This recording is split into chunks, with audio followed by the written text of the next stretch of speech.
But now I'm worried because I had an abnormally itchy head this morning. You might have lice. Do you want to look? No, I don't. Yeah.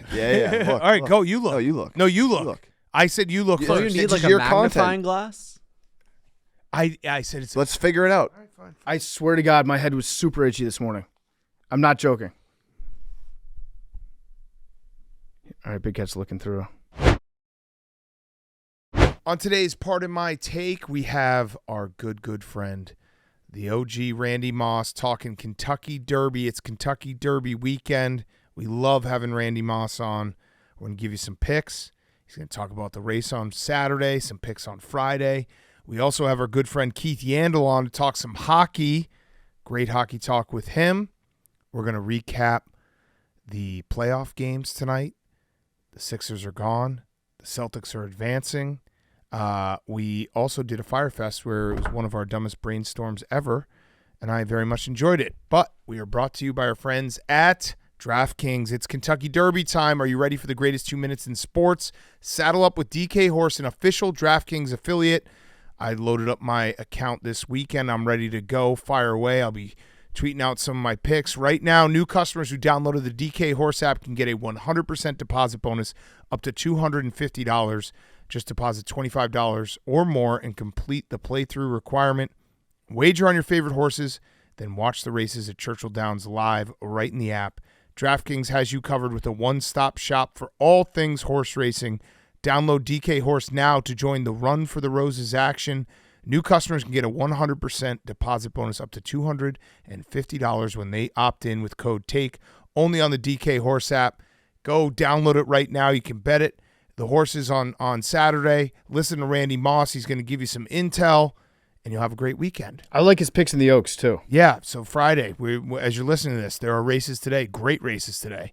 So go download the DK Horse app right now. Okay, let's go.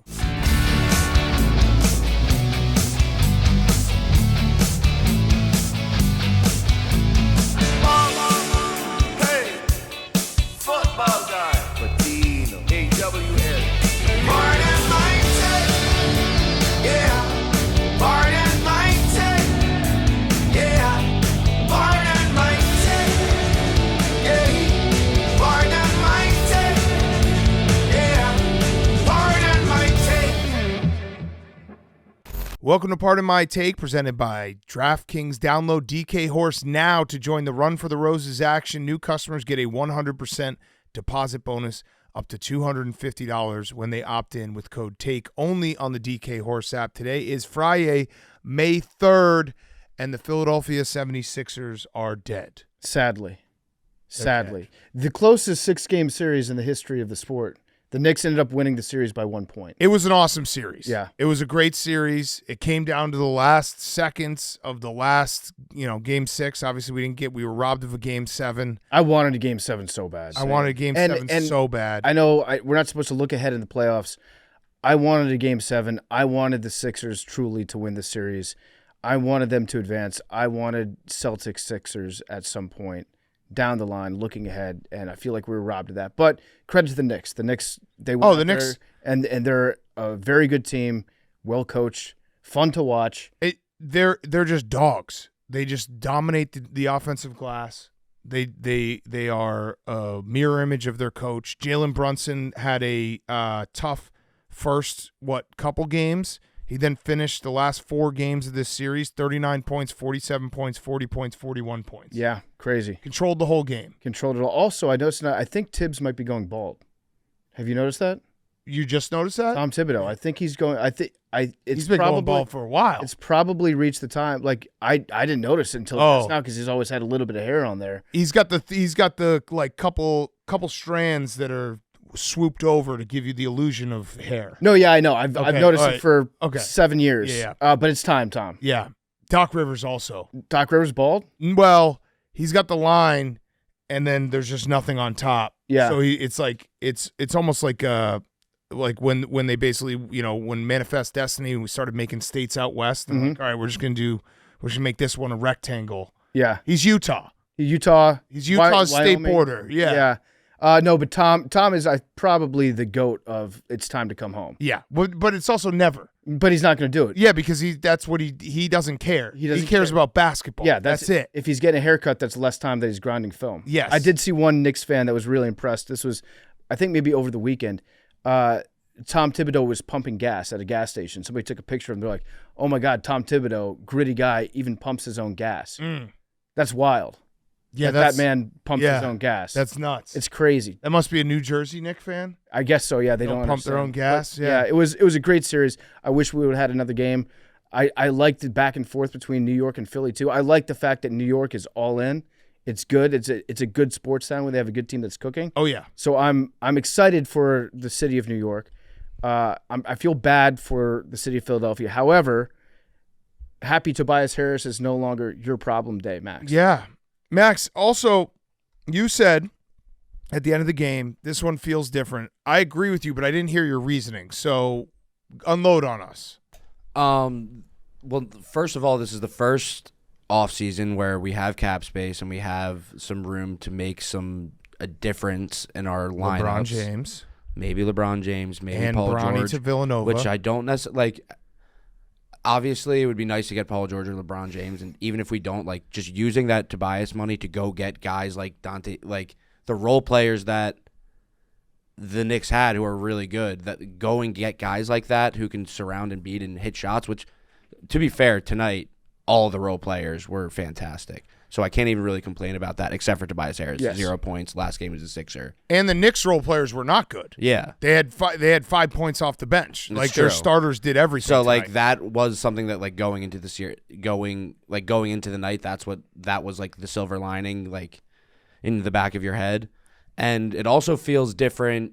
Like, I know Joel Embiid gets a ton of shit. He had a great series. He had a fantastic series. Minus all the WWE shit. Minus the WWE shit. Yes. Yes, minus the WWE shit. But he was really good tonight. Closeout game. That's a huge gripe that he's had against him in his whole career. Agreed. Is that he's been terrible in closeout games. He was fantastic tonight. 39 points.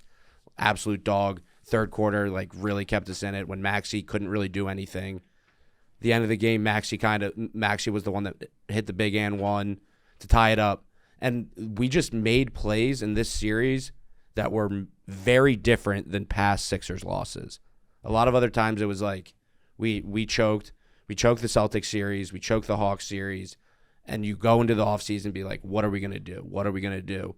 Like, last year we were like, we're going to lose James Harden. We're going to be a worse team next year. How are we going to come back from this? You were.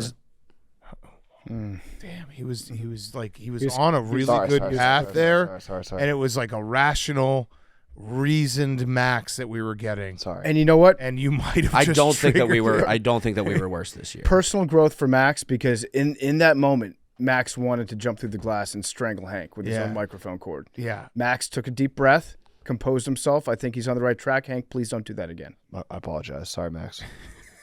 You're not sorry. But it also was a very funny you were. Incorrect. Yes. Yeah. Well, yes, Joel Embiid missed 50% of the season. So, yes, technically they won less games this year than they did the year prior. Correct. So, good job, Hank. Didn't go as far in the playoffs. Well, yeah, when you're the 7th seed and you have to go to the 2 seed in the first round, it's not exactly the same. Right. So maybe get a little bit of context one time, Hank. Well, maybe, if you build Yes, a team technically- around someone that's not made out of class and they wouldn't miss half the regular season, then they could go and have a better season. these are all farther fair. in the playoffs. He's trying to cut your mic. He's cut Mike your cut. mic. Mike cut. I actually think it's fair points on all sides. That's, No, this, it's not. This is It's a great Hank- it's conversation. Hank- really good. Hank is upset that I'm acting rationally right now, and he wants me to get angry, and I'm not going to do And it. you're not going to do it. We're not even going to bring up the butt crack. The butt crack was bad. It wasn't that Butt bad. crack It wasn't that bad. I see more of your ass on a daily basis. Yeah. But do you understand? Like, watching this series, there were so many things that were not Sixer-like Yes. that happened. I agree with you. But the way that I think you're 100% right, and it's all positive stuff. Like, I think that this is something that you can build off of. People want you to be sad and angry, and yes, there is that part of it, but with the cap space and the way they fought in this series, especially Joel Embiid, like having injuries, illnesses, everything, and Tyrese Maxey kind of taking that next step of like, oh fuck, he is a killer. I agree with you. It sucks that the Sixers lost, but you're looking to next year being like, okay, if we can add this one piece, we might be in a really good spot next year. So fair points. And people want you to be you're being real. You've always been real. Yeah, no, I don't like this is how I'm feeling right now. I could go on do this whole act of getting really angry and just this is how I'm feeling right now about it. When the podcast ends and you're going to sleep, scrolling Twitter and you see all the videos of Knicks fans walking out of your home stadium yelling "fuck Embiid," is that going to anger you? Yeah, it sucks, but yes, that will anger me. What about? Is that what you want me to say? I was just curious. No, I was asking you a question. Just curious. Journalists. This could keep going, Hank. Max, Jalen Brunson. Is this obviously it was hard for you to root against your Nova guys, but there were moments in this series where it felt like this relationship with Jalen Brunson might not recover because you were getting very angry. He does a really good job of being Trae Young, of stopping in the lane, of getting contact, of finishing through contact. He's not one of those guys that one of my least favorite things that happens in the NBA is guys who constantly look for contact but aren't trying to actually finish the basketball. He does both exceptionally well. How are you feeling about your Nova Knicks and that relationship? Josh Hart also just an absolute dog. He's never seen an offensive rebound that he didn't think he could get. How are you feeling? I need 2 days. Yeah. Mm-hmm. And also I was getting very mad about the Brunson plays, but it's also not necessarily me getting mad at Brunson. If he is such a savvy, acts like a guy who's played in the league for 15 years and knows the game so well, he knows he's getting those calls. Right. He should continue to try to get those calls. But if the league has made an emphasis on taking away that play and then just continuing to give it to him time and time again, it was very frustrating for me to see. Yeah, and I agree with you that Maxey does not get the same calls that Brunson gets. Brunson, I think the difference is that Brunson, he plays a little bit more under control when he's driving. He seems like he's got his feet under him. When Maxey drives sometimes, he's so fast. Yeah. He'll run past you, and he'll just start flying through the air, and it looks like he got hit by a car. I think that Tyrese Maxey kind of plays. Maybe we don't know. Maybe we don't know with control. But you forgot about that, Hank, when you Kelly said they were Oubre. worse. Kelly Oubre might have gotten hit by a car. But he also might not have gotten hit by a car. Correct. I don't know. And he also crashed his Lambo a couple weeks ago. Schrodinger's wreck. But That one was real, I think. But Max, what I'm saying is that's something that he can work on, because right now he's just focused on getting the shot off, getting to the basket. He'll learn with more time, and I think he'll eventually start to get those calls, because this was a postseason where Maxey stepped up, and it's okay, this is an emerging superstar right now. I think it's just the type of player too. Jalen Brunson's just so good, and his body control, and he knows exactly when a guy is in a bad position. And when we were talking to Caruso about it on Monday, his angles, if you just shift a little bit, he knows, okay, I have you, and I also can get you in a position where you're gonna leave your feet. I'm gonna get a foul, and I also can score. I think Maxey will learn some of that, but and he'll improve on it. Think that they're two different games, and I don't think that they should switch. Maxey at times, yes, looks out of control, but he knows exactly the positioning of where he is in relation to the basket and where exactly he needs to put the ball on the glass for it to go in. Right. There's so many times where he'll put up a shot around the rim and he'll have zero angle to it, but he knows exactly where to put it and what spin to put on it for it to go in. So it's kind of it's a little bit of controlled chaos that I think for Maxey, and I think that's part of what makes him really good. And he wasn't great tonight. He was good in the fourth, but he was bad. He looked a little lost in the beginning of the game. His shot was way off. Yeah. Hank actually winced when I said emerging superstar in Maxey. And we forgot to say Buddy Hield. And Buddy Hield, yeah. Buddy Hield game. He finally shot. Incredible. He finally shot, and they went in the Buddy Hield game. So also campaign game. Every game's a campaign game. Per campaign. Buddy tried to get his revenge against Villanova. Yeah. You love that storyline thrown out there. What a storyline in the Final Four. They brought that up in the broadcast. Yeah. Jake's great storyline. Hank, if you winced, I imagine that there's some listeners out there that winced as well. You do not think that Maxey is an emerging superstar? No. He is. He's young enough. He's good. He's got potential. Maybe get him out of Philly and he'll really take the next step. I mean, Tyrese Maxey's better than Jaylen Brown. For sure. Ooh, And for fighting sure. words, You would trade Jaylen Brown for fighting Tyrese Maxey words. immediately. Trade offer. Words. Right now, you would take Absolutely. that. So trade. somebody photoshopped Oh, Max's face shit. with a soul patch onto that guy. Trade offer. No, I offer you- I no, yeah, decline you that decline trade. that. I Yeah, decline yeah. that trade. Yeah, Hank, I think. And you'd I think you'd Hank take takes that trade. That trade. I think Brad Stevens would take that trade. Yeah, maybe with their current contracts, but not off pure skill. I mean, Maxey's going to get a max contract this summer. Jaylen Brown just signed like the biggest contract in NBA history. And he was about to get traded. Yeah. Good recap of the series, Max. I'm proud of you.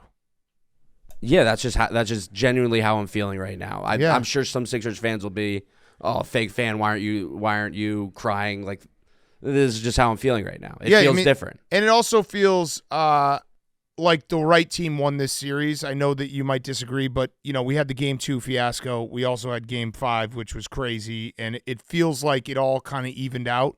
And the Knicks were just the better team inside this series. Like and you could say injury, you could say whatever you want, but I think that when you have that result where you're like, yeah, if they kept on playing, if they played a 7-game series, I think the Knicks would take 4 before the Sixers every time in this iteration. No? Every time, if they played the series a million times. In this exact setup with Embiid hurt, sick, everything, I just think the Knicks were like a million times, they get okay, maybe not a million times. I'm sorry. I think if it was a 10 series, yeah, I they think would win the 7. Knicks would win. I'd say like 6. I think they'd win 6 out of 10 I think 7-game they would- series. Yes, No, I I don't agree. think I so. agree with A 10 game, I mean, a 10 the- series the series point would be a differential lot. was Eight one or point. 9. Yeah, the I know, point but differential again, was they 1 won, point. They won 4 games before the Yeah, Sixers but could win like probably you, 9. but to say Probably that if 9. they do that series a million I times, they're take going to back win a million. million Just shut up times about a was million. crazy. Also- it's called a hyperbole. dummy. 900,000 out of a million. Also, a 10 series is a ridiculous format. It should be an 11 series. Do you series, think so the it's right odd. team won this series? The Knicks played the better- very hard. the better team. The Knicks played very. I think very the right hard. team won this series. I'm sorry to say it. A million times was wrong. I strike a million times from the record. When do we fucking do? The Knicks played very When do we hard. do That's my semantics police here? It's crazy. Hank, back me up. I think part of it too. It's kind of sad to see as it's unfolded, but I think Max is just resigned to losing these games. Oh, yeah. Like He's when numb. he was a little green when Oh, he came yeah. on the podcast and he was excited and he wanted to It's over. be passionate Philly fan, and now he just knows like he's gonna lose every time he watches in the gambling cave. He's like, I always lose in here. Yeah, lose in here. he wants This to. game's over. He's happy that he doesn't have to. It's deal like with it. Yeah, he wasn't going to win the title, so it's like, yeah, he wanted to win this series, but the loss was coming eventually. what used to be a bright, sunshiny day when he got to the playoffs, it turns out that light is a freight train. He did have a bounce in his step today, though. It was nice to see him bouncing around. He kind of floats when he's got that going. He does. It was good. Light on Yesterday, cheers. I literally spent from morning until I went to sleep consuming all Tyrese Maxey content. I would listen to every podcast that talked about him. I watched every ESPN That's what YouTube it's about. highlight, Mm-hmm. and it was like so much fun to just be like, Yeah, we say it a million times. If the sports suck, rooting for sports suck. Your team is not going to win 99% of the time. Yeah. So you got to enjoy the ride, and you got to enjoy the big wins when they happen. Speaking of, Hank, we'll talk about the Bucks Pacers, but Hank, you have taken down the Heat 4-1, easy win, Easy 2 wins, yeah. Didn't even break a sweat. didn't even break a sweat, Congrats. You held him to under 90 points. He scored over 100 again. just demolition. Bench players played like last 10 minutes of the game. Yeah, you're going to be fresh. Every other team in the East is like injured, or Giannis is out, Embiid is out. Well, yeah, the whole Sixers team is out. No, that's what I'm saying. They're out of the playoffs. He wasn't talking about injuries. Yeah, Giannis is out of the playoffs as well. Got it. You still gonna be measured game by Sourpuss. game. Sourpuss. Yeah, a a little little bit like sourpuss. cocky Hank. Yeah. I'm cocky Hank. I'm positive vibes. I've always been positive vibes. I'm just calm, cool, collected. But I have an offer for you, Hank, you're gonna kill the East, Hank. What do you got? because we do need cocky Hank back. So I'm willing to negotiate on one point. If Cocky Hank does not make a return in this next It series, sounds like ransom. He's negotiating. if he doesn't come back, okay, I'll put it this way. If Cocky Hank does come back, we won't release the Hank and Drake May t-shirt. Okay. Do you want that T-shirt out? I mean, that picture's coming out, and like, No, yeah, it is. no. Yeah, it is. I- No, no, I, like, I'm Drakes did update it. There is now a Bruins flag and a Leafs flag If in the you background. guys want to release that and start that, I will. No. I will come back, and that's Oh, fine. But I no. know you're gonna hold it over my head no matter what. Like, it's one of those things where if you're gonna do it this way, if you're just I'm gonna not- be like, no. we're gonna I don't- keep asking you to do stuff, and if you don't do it, we'll release a picture. Just fucking release it. No, I I don't want. care. Hank Listen. doesn't negotiate with terrorists. I'm I not. like that. I don't. I'm throwing the picture aside. I just want Cocky Hank because, I know, we all know, the Celtics are going to the finals. Yeah, no, the East is a cakewalk. There we go. Yeah. Come It's on. a cakewalk. It should be. They should lose one, maybe 2 games. What did I PFT's say? Four- Original, yeah, Yeah, you know, 4.5. 9, whatever you said. So he said crazy. 7.5. It's gonna be. It should be 3. The over under should be 3. Maybe 1 series next game, which would. You're playing the Cavs or the Magic next. Yeah. Come on. Where do they even show these games? There we Yeah. go. NBA TV. Cocky Hank like is back. we're playing the NBA TV. Fucking. They're barely even televised. not even the Johnson on the playing call. games. Yeah. People like logging into their parents' YouTube account. Oh man, dude, All right, this is, Hank's back. Listen, here's the thing, Hank. I fully understand when all we want is Cocky Hank for the rest of the Eastern Conference playoffs. Once you get to the final, you can deal with the finals however you want to because that's a totally different beast, and there's a lot of really good teams in the West. The East is a joke right now. The East is a joke, and as much as it's fun as it is to beat up on Philly and Philly fans in the playoffs, it has kind of gotten a little bit, I guess, stale just because it's happened, over Been and there, over done and over that. again. Yeah. Knicks fans, Oh. they're high. Fresh meat. They're riding high Their right sights now. on 'em. They Let's got go. the whole city Yeah. riding high. They Yeah. think they're shit. It would be great for them to beat Indiana, probably in like 7 games. And then get all excited. Everyone's hyped up, the Garden buzzing, and then just come out and smoke 'em. Yeah, we got the Big Apple against the Big Asshole. Yeah, come on. Yeah, I'm back. I want Knicks fans chanting, "We want Hank" after they win Game 1 against Indiana. It is ridiculous that I think it was after Game 2, they said, we want Boston. Yeah, I mean, I love that- Knicks They're the fans. worst. I mean, well, they but have they're also they're the best. more No, no, but delusional than Philly No, fans. but here's what's crazy about how likable this Knicks team is, how hard they play, is they have turned the city of New York into an underdog, which is so hard to do. Knicks So- fans fucking suck. No, Oh, I'm talking about the team. I like Knicks fans. I'm talking about the Knicks, just the team, not the fans. The team is fun to watch. They're easy to root for. So there are going to be a lot of casuals. Are they? That I think so. Yeah, they play hard.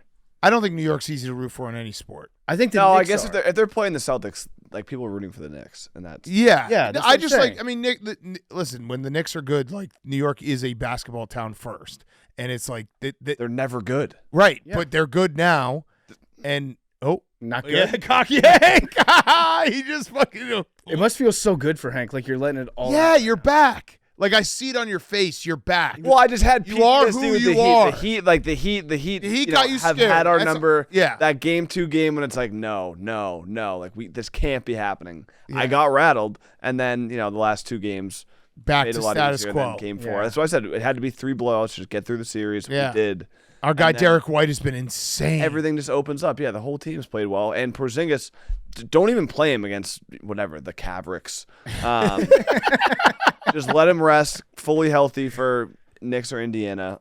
Wait, that was The Cavricks. yeah. That's the Mavericks and the Cav- Cavs. Cav- Yeah. Cavricks. Cavics. The Kajic. Kajic. The Kajics. Yeah, the Kajic. The Mavalier. The Magiliers. Magiliers, yeah. It's good to have you back. Yeah, it feels really You- good. You know how like killer whales, their dorsal fin curls over when they're in captivity? That was Hank's tokate. Yeah. He's just been flown across the country. Now his dorsal fin's up. Yeah, he was a dog with his tail between his legs. Now he's wagging his tail again, ready to go play some ball. You're like Miss Peaches. Yeah, Look at ooh, you. Miss Hank, Oh, tummy Hank, tags, Hank, tummy belly tags. scratch, Hank. Let me kiss that tummy. Oh, no, Hank. Oh, don't put a doesn't it feel good? It feels like a weight just came off your shoulder. Because I understand the Heat were the boogeyman for you. They're scary in the fact that nothing makes sense with the Heat. But now dude, the Magic, the Cavs, Yeah, like Knicks you said. and I mean, again, Pacers. The finals is a problem. I'm not Yeah. looking past the finals whatsoever. That's going to be a whole different issue. We just got to hope that we get in there well rested, Porzingis comes back healthy, and the next 2 series in the West are just 7 games. Yeah. So And that you're whoever rooting for makes it injuries through. again. You're back Nope, to I'm that. not rooting for injuries. Absolutely want that in the record. I want every team at full health. Okay. Okay, that's big of you. Speaking of full health, the Bucks are out. Giannis never played in this series. It feels like he was pretty close. If they had gotten to a Game 7, he might have. Dame came back, and the Pacers. I mean, the Pacers played with their food on what was it, Tuesday night? Yeah. They thought they could just roll out and win that game without Dame and Giannis there. And credit to the Bucks for showing fight there. But the Pacers are fun. They run up and down. Halliburton's very fun. Yeah, they're just a fun young team. We have a lot of that going on in the playoffs right now. And now the Bucks, I feel like, have like a lot of questions. Yeah. Because the Bucks, Giannis is still one of the best players in the NBA. But there's I don't want to. You know what? I'm not going to get into it because the Packers fans are Bucks fans, and I don't. Some people could say. Mm-hmm.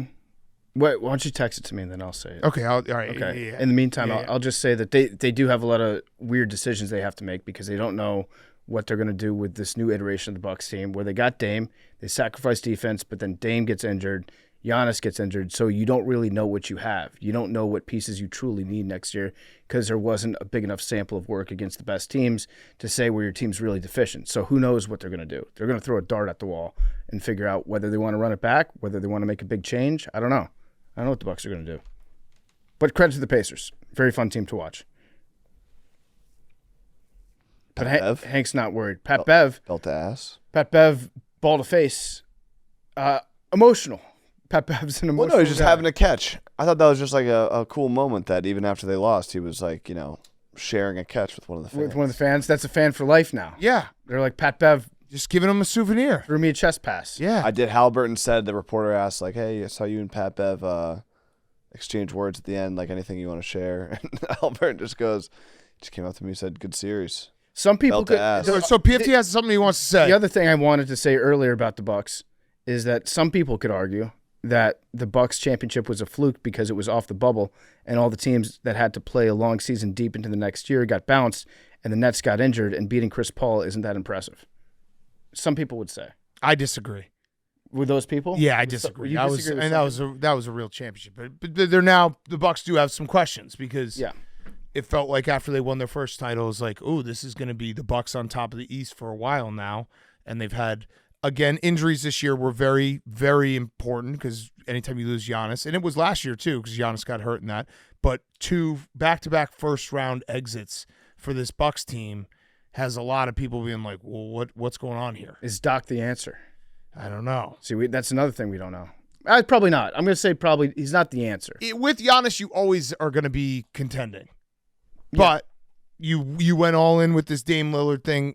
Again, the injuries, I'm not diminishing the injuries, but if you're a Bucks fan, you're definitely they have some big questions that are coming So up. that's what I was saying earlier. If you're the Bucks GM, do you go based off the sample size you had of Dame and Giannis playing together this year and what that looked like, and then use that to figure out what you're going to do in the offseason, the moves you have to make? Well, I mean, Because we didn't get to see them in the playoffs together, and so you don't know how they stack up against the best teams when you guys are both competing your hardest. Right. So you kind of have to take a guess. and they had a disappointing, weird year, and they still were playing for the 2 seed in the last week of the season. So True. it's like, put into perspective, True. they're still going to be okay with Giannis. Yep. Because he's that fucking good. Early who's back of the week is Reggie Miller. Yeah. Well, credit to the Pacers, by the way. I think that's our first series win in like 10 years. I think that's Rick Carlisle's first win since he won it all with the Mavs. I'm Wow. pretty sure. I'll look that up. Yeah, it's been a minute. Yeah. But yeah, there's going to be a lot of Reggie Miller talk. Hank's right. Yeah. Pacers, Knicks. Pacers, Knicks. You think Doug Gottlieb was ever like, Reggie Miller needs to fix a mechanical flaw in his shooting? It's never going to be good. I actually thought Doug Gottlieb got unfair hate for that. Well, he's the easiest target ever. Correct. Yeah. But, yeah. Anyone else than Doug Gottlieb? So if you missed it, Doug Gottlieb basically was like Caitlin Clark's shot is bad mechanics. Mm-hmm. Do you think they'll try to work on that? Doug Gottlieb is going to get shit on no matter what. Every single professional athlete works on their mechanics constantly. Tom Brady, constantly was working on his mechanics. Tiger Woods has changed his swing 3 times. Asking that question isn't crazy. There might be a better way, a more efficient way to shoot, especially going right for Caitlin Clark. It's not saying she's bad. She's incredible. I think Tiger's changing his swing is what fucked him up. I think the implication did it 3 times. was that it was broken. Yeah, it's not broken. It's not broken at all. He should have phrased it better. Yeah. That there could maybe be a way for her to become even better of a shooter. Yeah, that would be a great way to But phrase it. like every single professional athlete works on stuff like that constantly. So I don't know. You're right about Rick Carlisle, by the way. His first series win since then? 2011 over LeBron's first year. Wow. And the Heat. Wait, no, I'm seeing right now he won some playoff series in 2021. Check that. Double check. Oh, no, maybe not. I see first Oh, yeah, round. win-loss. Yeah, you're right. I see Yeah. 6 first-round exits. Well, I'm and right. Yeah. 6 missed playoffs Yeah. since then. Wow, that's a long time for a really good coach. Yeah. So, yeah, credit to the Pacers. They're fun. They're young. They're fun. They run. I love watching teams run. Mm-hmm. If you miss shots on them, you're fucked. Also, Clippers, Mavericks, Luka, incredible game. Kyrie, Great game. incredible game. I think we called those. Yeah, Credit to us for saying that Kyrie Irving and Luka Doncic were going to play well. we know ball. We know. We know ball. And then the Clippers are stuck again, just being like we had the opposite James Harden. That one I thought maybe the extra rest, but No. should have known better. It was classic James. Classic James Harden. I think Nick Wright had a stat that he has the most games in playoff history with 10 shots in under 10 points, and it's like 30 of them. This is going to be a legacy game. I'm calling it right now. This is a James Harden legacy game, and by that I mean I hope he scores less than 10 points. He's not. I think the Mavs are going to win this series. I mean, Luka is so good. If James Harden goes out there and drops 8 points, that cements him as the greatest playoff not care of all time. Yeah, that one clip of Kyrie just like cruising through everyone. So easy. Like it was so crazy to watch because Kyrie's such a good ball handler. His body was somehow out of control, but his ball handling stayed in control the whole time. Yeah, he knows exactly what he operates at. Like he processes things at such a fast speed. Right. It's insane. Like you can't even, if you watch him operate in real time, you have no idea how he gets the ball in the basket. It was so chaotic, and then it still worked. And yeah, I love watching Luka. I mean, he does lead the league in bitching at everyone. Yeah. But that's just part of his game. I think he's one of those guys that needs to just yell at fans, yell at refs to get going. Yeah, he'll yell at the ref after he makes a wide open 3-pointer. He'll yell at And anyone. I try to figure out what he's screaming about. I can't figure it out. Yeah. But he likes to have it be him against the world. Yeah. So that game 6 and also the the Magic Cavaliers game 6 is Friday night. So we'll see if we can finish those series. It does kind of suck that we're getting to Kentucky Derby Saturday. We're only going to have one NBA game. Yeah, that's tough. Prayers for us. Yeah, we have the Nuggets and the Wolves playing Hockey their game one. 7. Hockey, Game yeah, 7. we got hockey. Hank, should we talk about it? Yeah. Have a conversation. Bruins. So the Bruins were up 3-1 in this series, huh? Mm-hmm. Then Austin Matthews not playing. What happened last year in the first round? What were you guys up? The Bruins were up 3-1, I believe. Yeah, Yeah. Fights tweeted out the stat that they're 0-6 in their last six closeout games. But the Leafs are 2-9 in their last 11 game 7s on the road. Right, but that means they've won twice. Yeah, correct. 0-6. 0-6 in 2 years is almost impossible. That's Yeah, pretty it's crazy. Very hard. That's really crazy. Shocking. And with Austin Matthews out. I think the Bruins are going to win this game Me too. because I think are you in the house? I'll be in the building. Oh wow! Let's so go. there you go. That's all you need.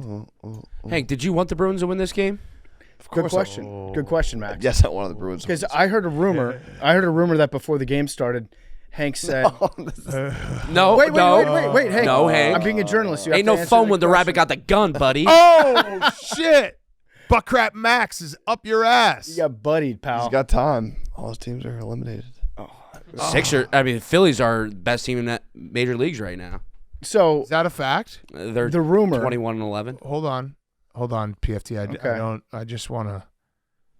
because this is Hank's dream scenario. He's got you No, now the Braves are sniffing in down the first place. Phillies. Braves are in first place. Yeah. Just so we're clear. What division are they in? But the They're different games. also in the different in the games. Phillies division. Yeah. They're 20-9. We have more wins and more losses, so it's different. Best team in baseball. So Hank, there was a rumor that before this game started. Started by Max, so it's like how. Wait. Can I finish? Before this game started, Hank said, "Would it be wrong if I wanted the Bruins to lose this game so I could go to Game 7?" Fact or fiction? Hey, can I defend you for a sec? Please. Sounds like he was just asking a question, That's all I was doing. Yeah.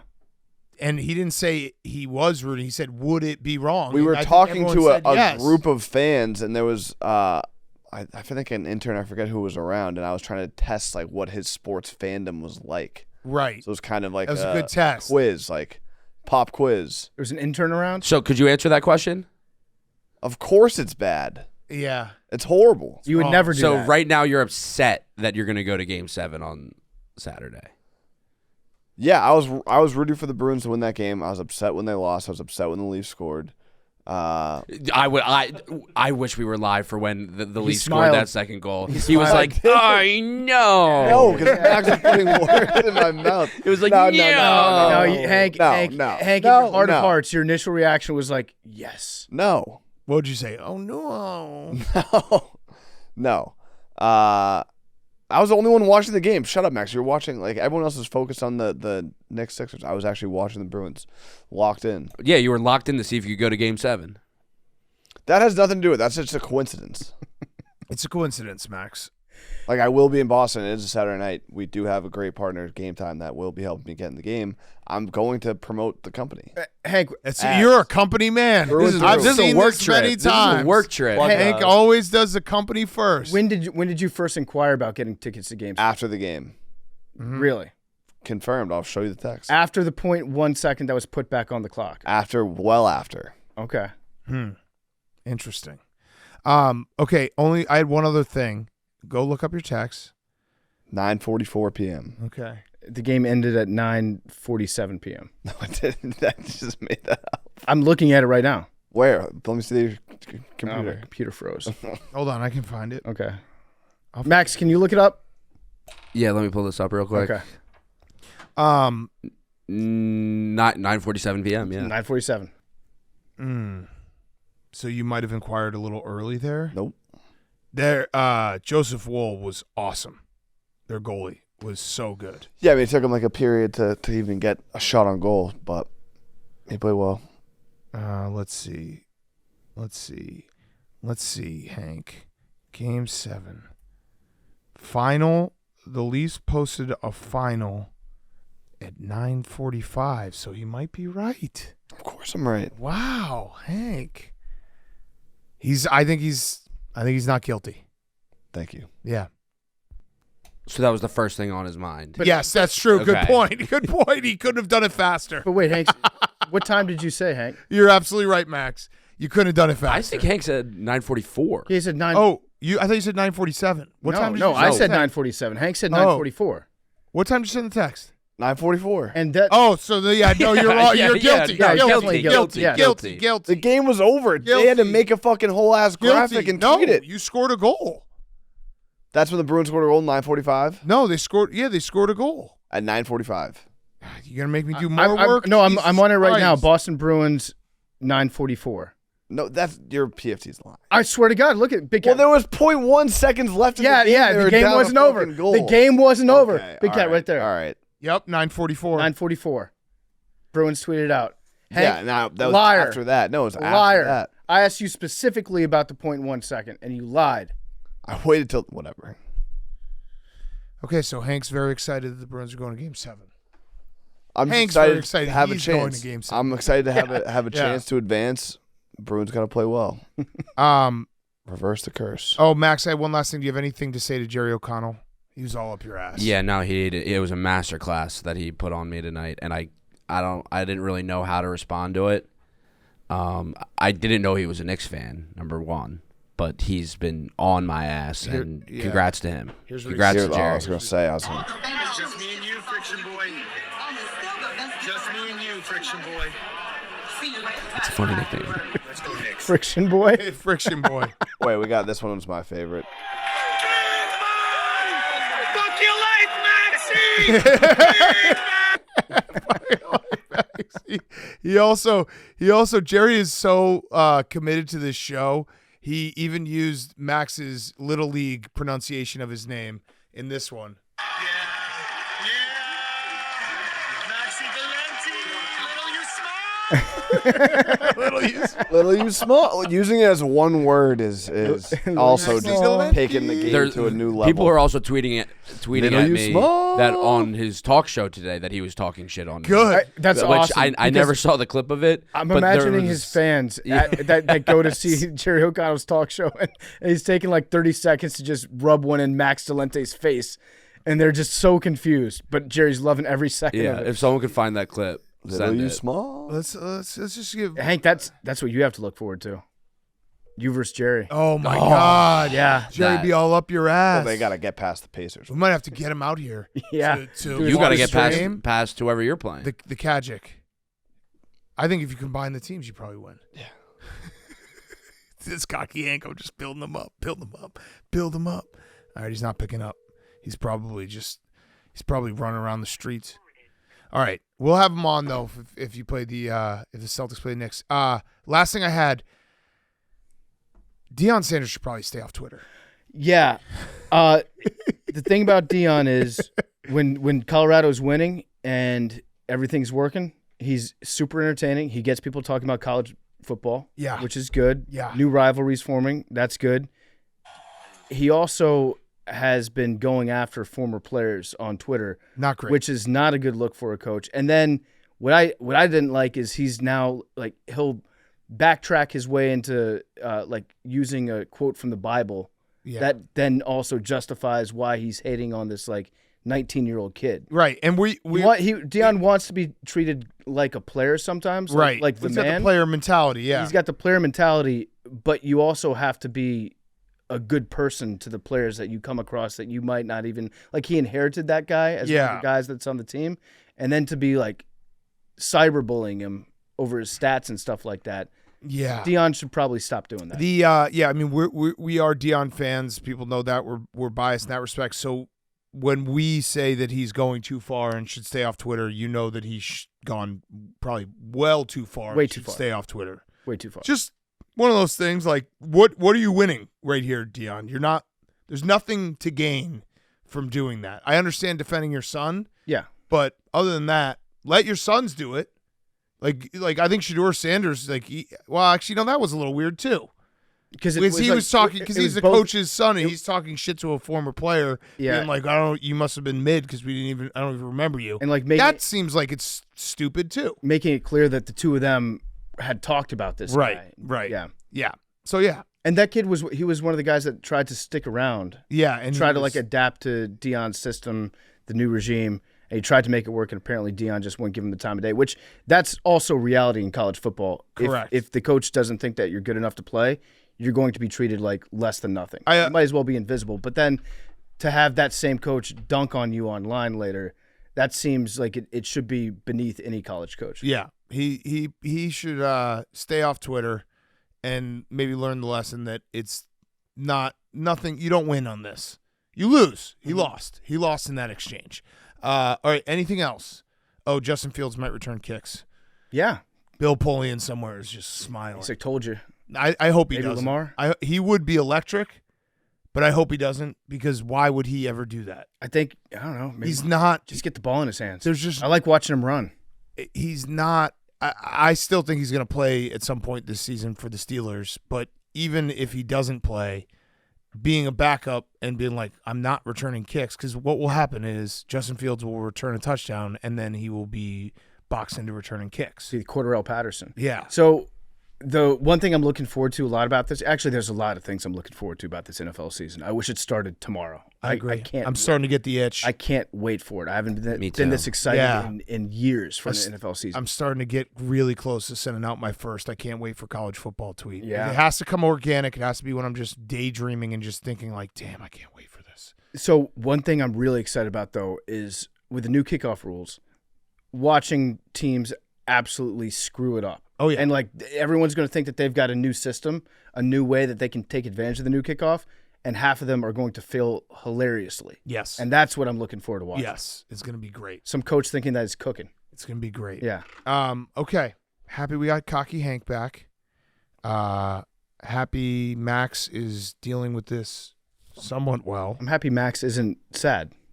Are you sad? I mean, I'm definitely sad. But we've seen sad Max before, and this pales in comparison. It's to sad different. Max. it's different. Yeah. It's different. And It's different. I'm happy. Max earlier was like, would it be bad if I wanted the Sixers to lose just so This- this would be over?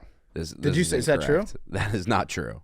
What time did you say that? I think you did say at one point, I just want to get it. I just want to be out of here.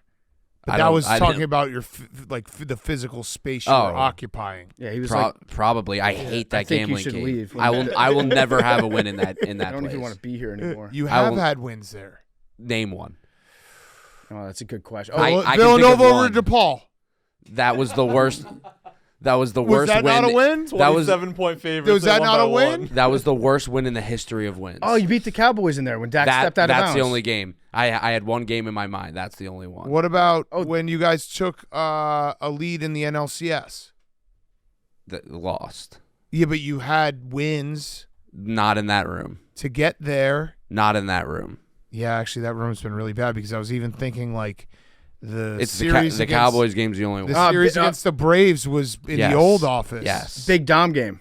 They lost that game. by a right? lot. Oh, I Yeah. forgot. By a lot.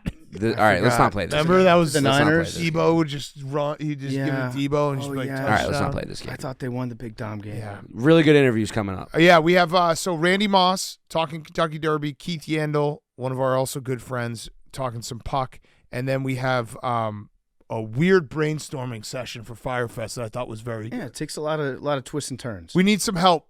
I need some help with my words, and we need some help on an idea and how to make it funny. Let's kick it to ourselves. Okay, before we get to Randy Moss and Keith Yandle, quick word from our friends at Aura Frames. All moms want for Mother's Day is to see you more often, right? An Aura digital picture frame is the next best thing. You can preload mom's frame with unlimited photos so she can see everything from her grandkids' dance recitals to what you ate for lunch. And other family members can send photos to mom's frame through the app too. She'll always feel connected, so you can update it as it goes. When you give mom an Aura, you're giving her more than a digital frame. You're giving her the thing she loves the most, feeling close to you. Actually, Jake and Billy got us frames last year. All of us We did. love it. Yeah, we love it. For because you have- holiday gifts. all the pictures are right there. It's a digital frame. I have it on my bedside table, and I kiss it every night before I go to sleep. It's updated constantly. You can, if you have new pictures, new trips, new events, you can update your frame. You can update your mom's frame. It's all right there. It's a great sentimental gift, perfect for Mother's Day. Named the best digital photo frame by Wirecutter and selected as one of Oprah's favorite things. Aura frames are guaranteed to bring joy to moms of all ages. Right now, Aura has a great deal for Mother's Day. Act fast because Mother's Day is coming up sneaky fast. It's next weekend. So listeners can save on the perfect gift by visiting auraframes.com/PMT to get 30% off plus free shipping on their best-selling frame. That's AURA frames.com/PMT. Use code PMT at checkout to save. Terms and conditions apply. That's AURA frames.com /PMT. Get your mom the best Mother's Day gift with auraframes.com /PMT and you get $30 off plus free shipping on their best-selling frame. I guarantee they'll love it. Okay, here he is, Randy Moss. Okay, we now welcome on a very, very, very, very special guest. He's one of our favorite guests, long time. I mean, we say this every year, Randy Moss, but I think you were probably the first 3 months of Pardon My Take history. You had no obligation to give two idiots a shot and hop on this podcast, as it was kind of a bit at first, and then we became friends. But I can't tell you, every single time we get to Kentucky Derby week, the amount of people who tweet me being like, Randy Moss, right? Randy Moss, Randy Moss. So it's great to see you. It is Kentucky Derby week.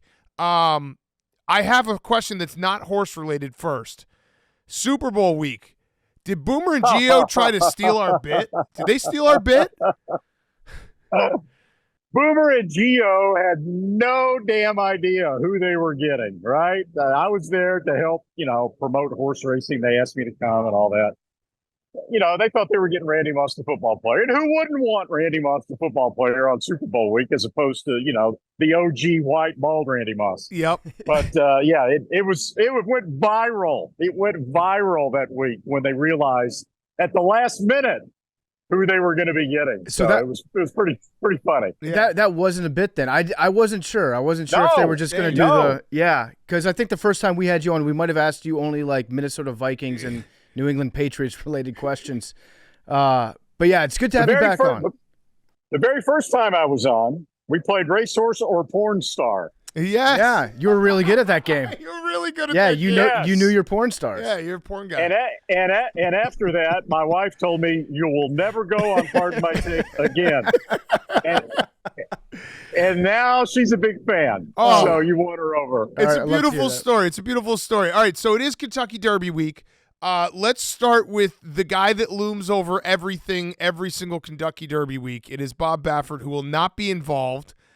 His horse, Muth, who probably would be, you could tell me, would be very much in the running to win this race, will not be there. What's the late? I read a story last night that essentially was like Bob Baffert just isn't sorry enough. And so you tell us from your angle what's happening and what will happen going forward, and is there that feeling that not an asterisk, but there's a horse out there, a 3-year-old, that could compete in this race that won't be in this race?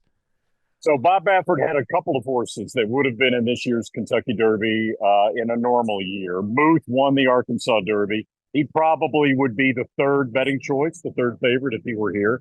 And he also had another horse who had finished second, Imagination, in the Santa Anita Derby. So he would have had two horses kind of front and center. I mean, we all know that because of the Medina Spirit disqualification in 2021, Churchill Downs ruled him off for 2 years, right? That was the deal. 2 years. If he had no more medication violations after 2 years, then he'd be welcome back at Churchill Downs. And then last July, suddenly kind of out of the blue, Churchill Downs said that they were extending the ban from 2 years to 3 years. As a justification, they cited a comment that Baffert made on Fox in an interview saying that if he had to do anything over again, he would do everything exactly the same. And that apparently angered Churchill Downs. In my opinion, the reason why Churchill Downs extended the ban, they didn't tell me this, I'm reading the tea leaves here. This is the 150th anniversary of the Kentucky Derby. It means a lot to Churchill Downs, this 150th anniversary. I think they realized that if Baffert had come back to the Kentucky Derby this year, he would be one of the main stories. Right. Bob Baffert being back would almost overshadow the storyline of the 150th Kentucky Derby. And I didn't think that after all was said and done, they wanted that to happen. And I don't think they wanted the possibility of Bill Carstanjen, the head of Churchill Downs, presenting the trophy for the 150th Derby to Bob Baffert in the winner's circle. Okay. That makes sense in theory, but if you're looking at it from a perspective of what's going to get the most buzz going, what's going to get the most people to tune in, what's going to be the biggest story, you could argue that Bob Baffert coming back, the Bad Boy returns. It's like a wrestling storyline. Bad Boy returns, right. 150th anniversary. If he does happen to win, that feels like that is a win for horse racing overall if that happens. I think you're absolutely right. And what wins for horse racing, in my opinion, is the best horses being in the Kentucky Derby. And this year, all the best 3-year-olds are not in the Kentucky Derby. So that's where I come down on it also. I also love the idea that this dynamic between Bob Baffert and Churchill Downs is just exactly that detention scene in Breakfast Club. Yeah. Where he just says one thing, like, another detention. Yeah. All you have Another to do is detention. say sorry and really mean it. And then he'd be back. Yeah, and although this thing was in court up until like a week ago because the owner of Muth challenged the extra year suspension. Not Baffert. It was Amber Zidane who owned Medina Spirit, and he also owned Muth. Amber Zidane pointed out that he took Churchill Downs at their word that if Baffert had no more medication violations, that they would welcome him back after 2 years.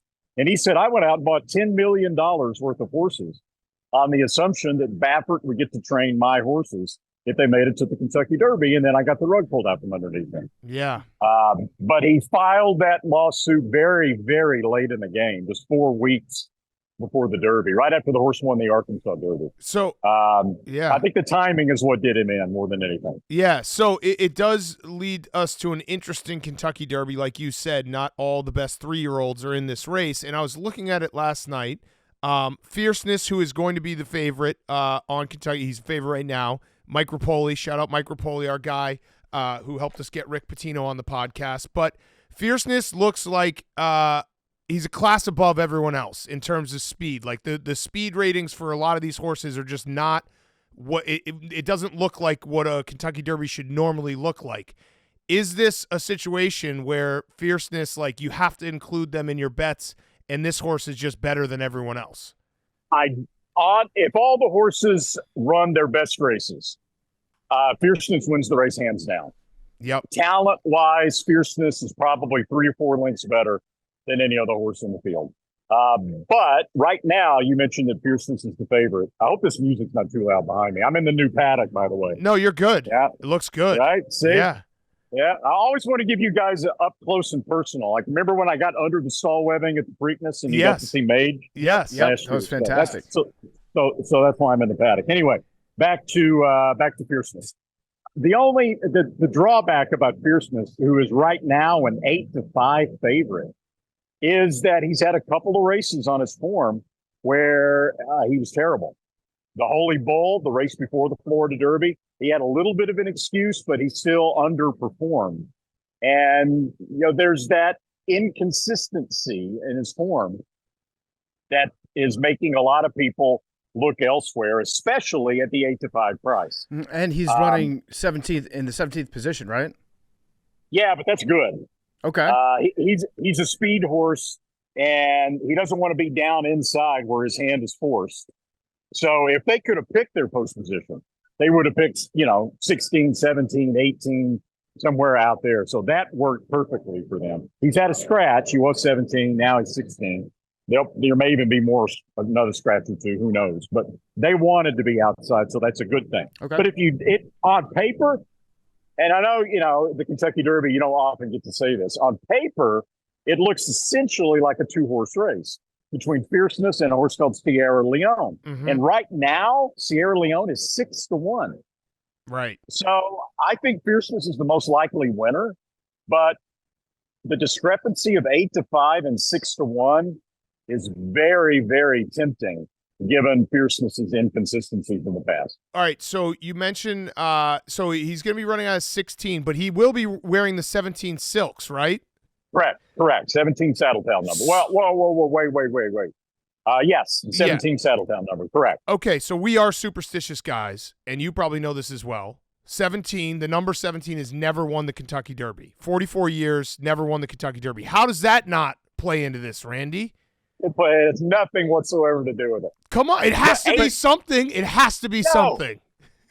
It's just coincidence. 18 is one. Yeah. Right? 18 would be worse than 17. Right. 19 is one. Yeah. 20 is one. Exactly. Rich Strike wore, 21 or 22? I think he wore 21. You're proving why 17's unlucky. Yeah, you're making our point for us. 44 years is not a coincidence. You guys are gonna hit me on jinxes. Yes. No. Although, no, I mean, the no. fact that he's wearing 17, but he's racing out of the 16th position, that's not going to be a win for 17, though. Even if he does win, right? Officially, in the record books, we're still going to say the 17th position has not won. Okay. Well, how about looking at it this way? All right, 15 is one, 16 is one, 18, 19, 20. 17 is badly overdue. Oh, I don't know about that. You're trying to time the market. Yeah, I don't know about Advisors say not to do that. I think that's a bad idea. All right, so Sierra Leone, the second favorite.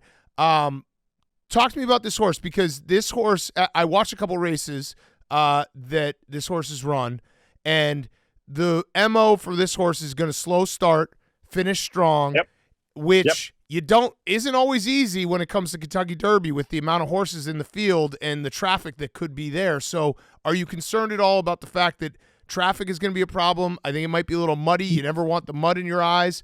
Are you worried at all about Sierra Leone coming from the back in a huge, huge field? No, Okay. no, I'm not worried at all. And here's why. First of all, if you go back historically and you look at the Kentucky Derbies, like go back and look at the last 30 years if you have access to the charts and things like that. And this whole mantra that has developed over the years of the 20-horse field in the Kentucky Derby, making it a rough race, making it a crapshoot, the best horse doesn't win, they get stopped in traffic.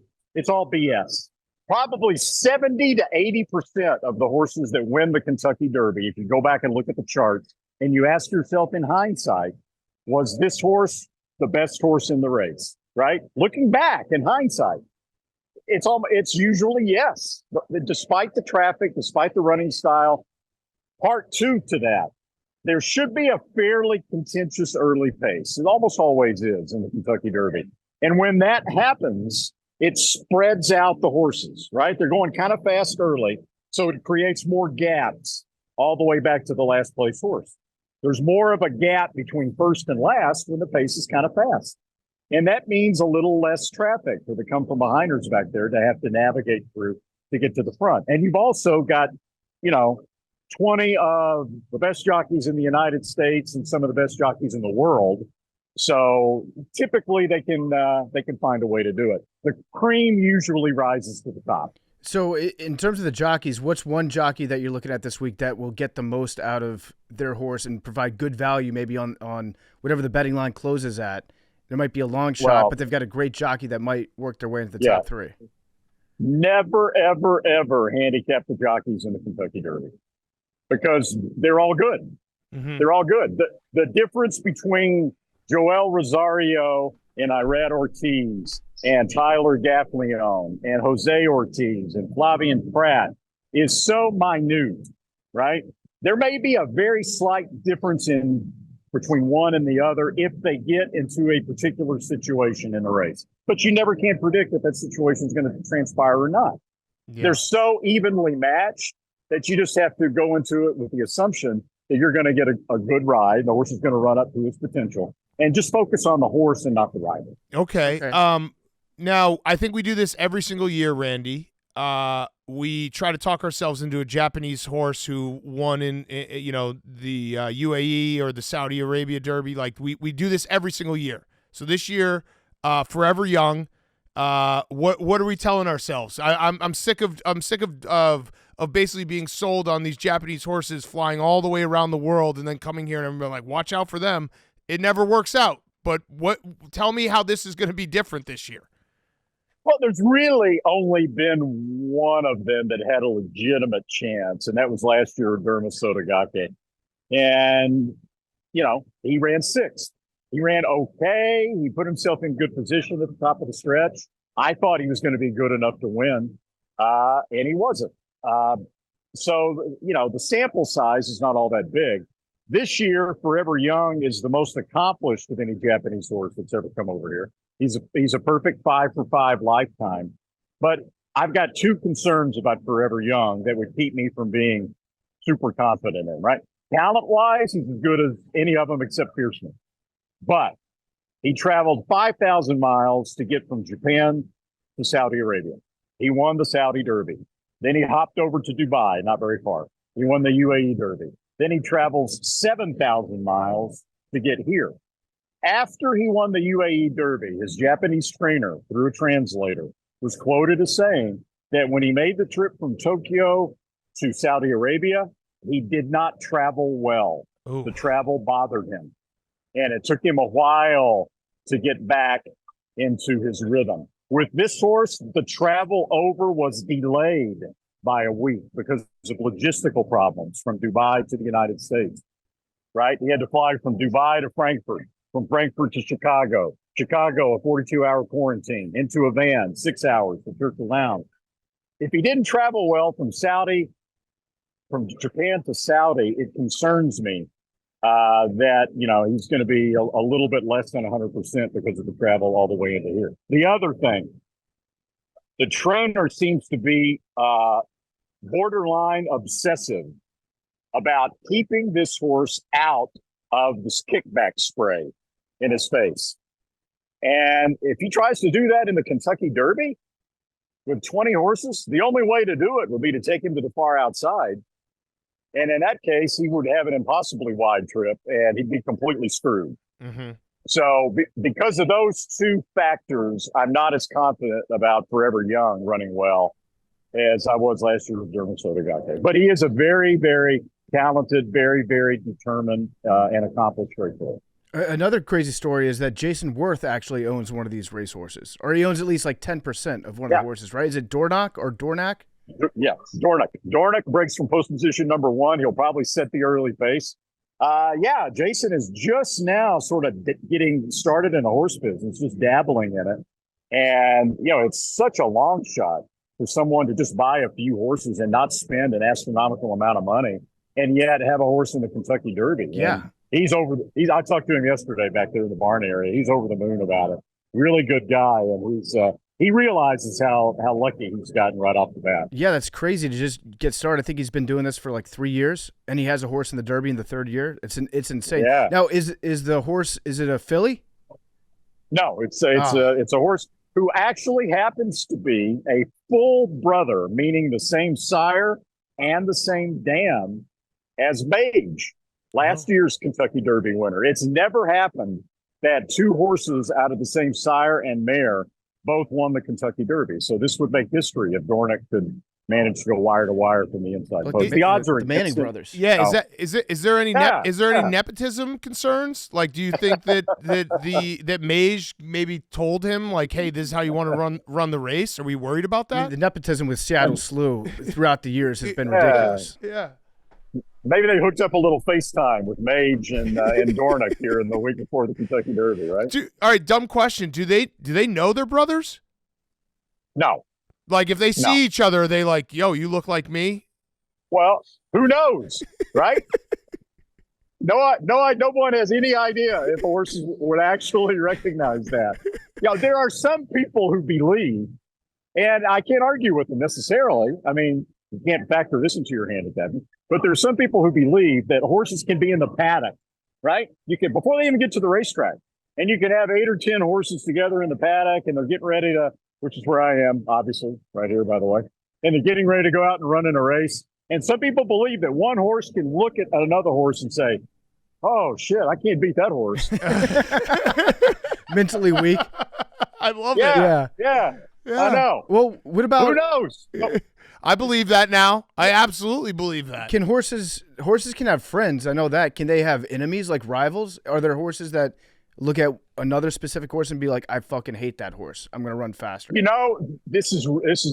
funny that you would say that. When I first started coming to Kentucky, I took a trip to some farms in Lexington, and I went to Spendthrift Farm, which is a big farm, and they had a Firm, the Triple Crown winner there, who was a very entertaining horse. He was said to be one of the most intelligent horses, good horses that ever lived, right? A very, very smart horse. He actually used to play a game where the tour people would be up, including me, would be up at the fence watching him in the back of the grassy paddock. And then he would come charging full speed right at the people. And it looked like he was going to just run right into the fence, and he would wait till they scattered and ran away. And then he would come to a screeching stop. And it really entertained him to be able to scatter the people like that. Well, his sire was in the paddock next door, exclusive native. And the guy that took care of him told me that they hated each other. They would try to fight over the fence, and they would sometimes race each other up and down the fence line, but they did not like each other at all. So it was like a little, what do you call that? Oedipus complex. Yeah. I like that. No love lost between the two. All right. So talking about the whole field, give us some long shots that you are looking at, maybe including in your exotics. I'll throw one out there that maybe you could tell me is stupid, but The horse Mystic Dan, just looking at the speed figures, is probably the second fastest horse if they all ran their top speed that they've run in the past. Is that stupid to include him in anything? Wait until you see the racetrack condition on Saturday. The speed figure you're talking about was in Arkansas at Oaklawn Park at a race called the Southwest Stakes, where it was a muddy racetrack. And he absolutely ran a freakishly good race coming down the stretch. He came back next start on a fast racetrack in the Arkansas Derby and wasn't nearly as effective. Now, that's not a lot of evidence, just, 2 races to say that, man, this horse loves a muddy racetrack. But it's supposed to rain. Friday, it's supposed to rain maybe Saturday morning. If the track is muddy as for the Kentucky Derby and, Mystic Dan is sitting on the board at 35-1, you could do a whole lot worse than to make that assumption. Okay, and then what else? What other horses should we have our eyes on where you're like, okay, this horse is something you want to include? Yeah, 2 of the mid-price long shots that I like. 16-1 right now in the betting is a horse called Just a Touch, who was second to Sierra Leone in the Bluegrass, and he's a horse that's getting better and better and better. He's only had 3 races, just like Justify a few years ago. So he's very inexperienced, theoretically improving. And then he's 16-1. And then at 17-1, there's a horse called Honor Marie, who was second in the Louisiana Derby, who had already shown last year that he loves Churchill Downs. And he's looked really good here in workouts in the morning. Just a Touch is up close to the face. Honor Marie will be back there with Sierra Leone toward the back of the pack. But both those horses, I think, have a really good chance, to sort of sneak into the trifectas and the superfectas. So the horse that right now has the third best odds, maybe, I don't know what the scratches are, but Catching Freedom is right now, I think, 8-1. I don't know if that's current, but we haven't talked about him. He seems to be right in the conversation here. What do you think about him? He ran a really good race to win the Louisiana Derby, right? Honor Marie was second. He beat Honor Marie by a length in there. They were last and next to last in the early part of the race. So just like Sierra Leone, those horses will all be way back at the back of the pack. I think they found out something in that race about Catching Freedom. He didn't break very well, and he had never been that far back before, and that was the best race of his life. And I think they found out that's the way he wants to run. But he's still going to have to improve, I think, from that race into the Kentucky Derby. But no, he's definitely not without a chance. So you're in the new paddock right now. I know that they've changed the track up a little bit, huh? They nerfed the track. They made it softer. They're trying to not have a repeat of what happened last year. What changes have been made to the actual surface of the track? It's the composition of the track. It's the percentages of sand, silt, and clay. They bought some new equipment to take care of the track a little bit better. One of the things that's going to be interesting, I think, is that there's a higher percentage of clay apparently in the track. And if you know anything about farming or whatever, I don't, but what I've read, clay holds moisture more than sand and silt. This track was always known as a track that dried very, very quickly because it had a higher percentage of sand. And now with more clay in the track, there is at least some concern with the trainers back there that if it rains Friday and it rains Saturday morning, that the track may not dry as quickly on Kentucky Derby Day as it has in the past. So that might be the most immediate impact that we see. Yeah. And then talking about Friday, you usually give us something on the Kentucky Oaks. You will be on the broadcast. We'll see you all weekend. So what are you thinking Kentucky Oaks for people who want to start on Friday? Look, I'll give you some horses to bet Friday and Saturday, right? Okay. And the Kentucky Oaks, we'll start with the Kentucky Oaks on Friday. I have a very tough time separating the 5 Torpedo Anna and the 13 Just FYI. Right now, Torpedo Anna is the favorite in the early betting. Just FYI's, it's almost a coin flip between the two horses. So I would play exactas back and forth between those two. Right now, Just FYI's, I think 5-1, which would be a great price for her. The horse I like the most in the 2 days for betting purposes is running on Saturday in the 7th race. It's a race called the Distaff Turf Mile. And her name is Coppice, Coppice. She breaks from number 11 in the 7th race on Saturday. Her first race in the United States And the reviews of this horse back at the barn in the mornings have been absolutely glowing. And a lot of those European horses come over here and kick ass against the American horses when they switch them to the turf. And then a few races later, the 10th race, there's a race called the Churchill Downs Stakes, the 7 furlong sprint. I'm not positive this horse is fast enough to win, but it's going to be 12 or 15 to 1. And the horse could be right there. And I'm going to bet it. The horse's name is Track Mate.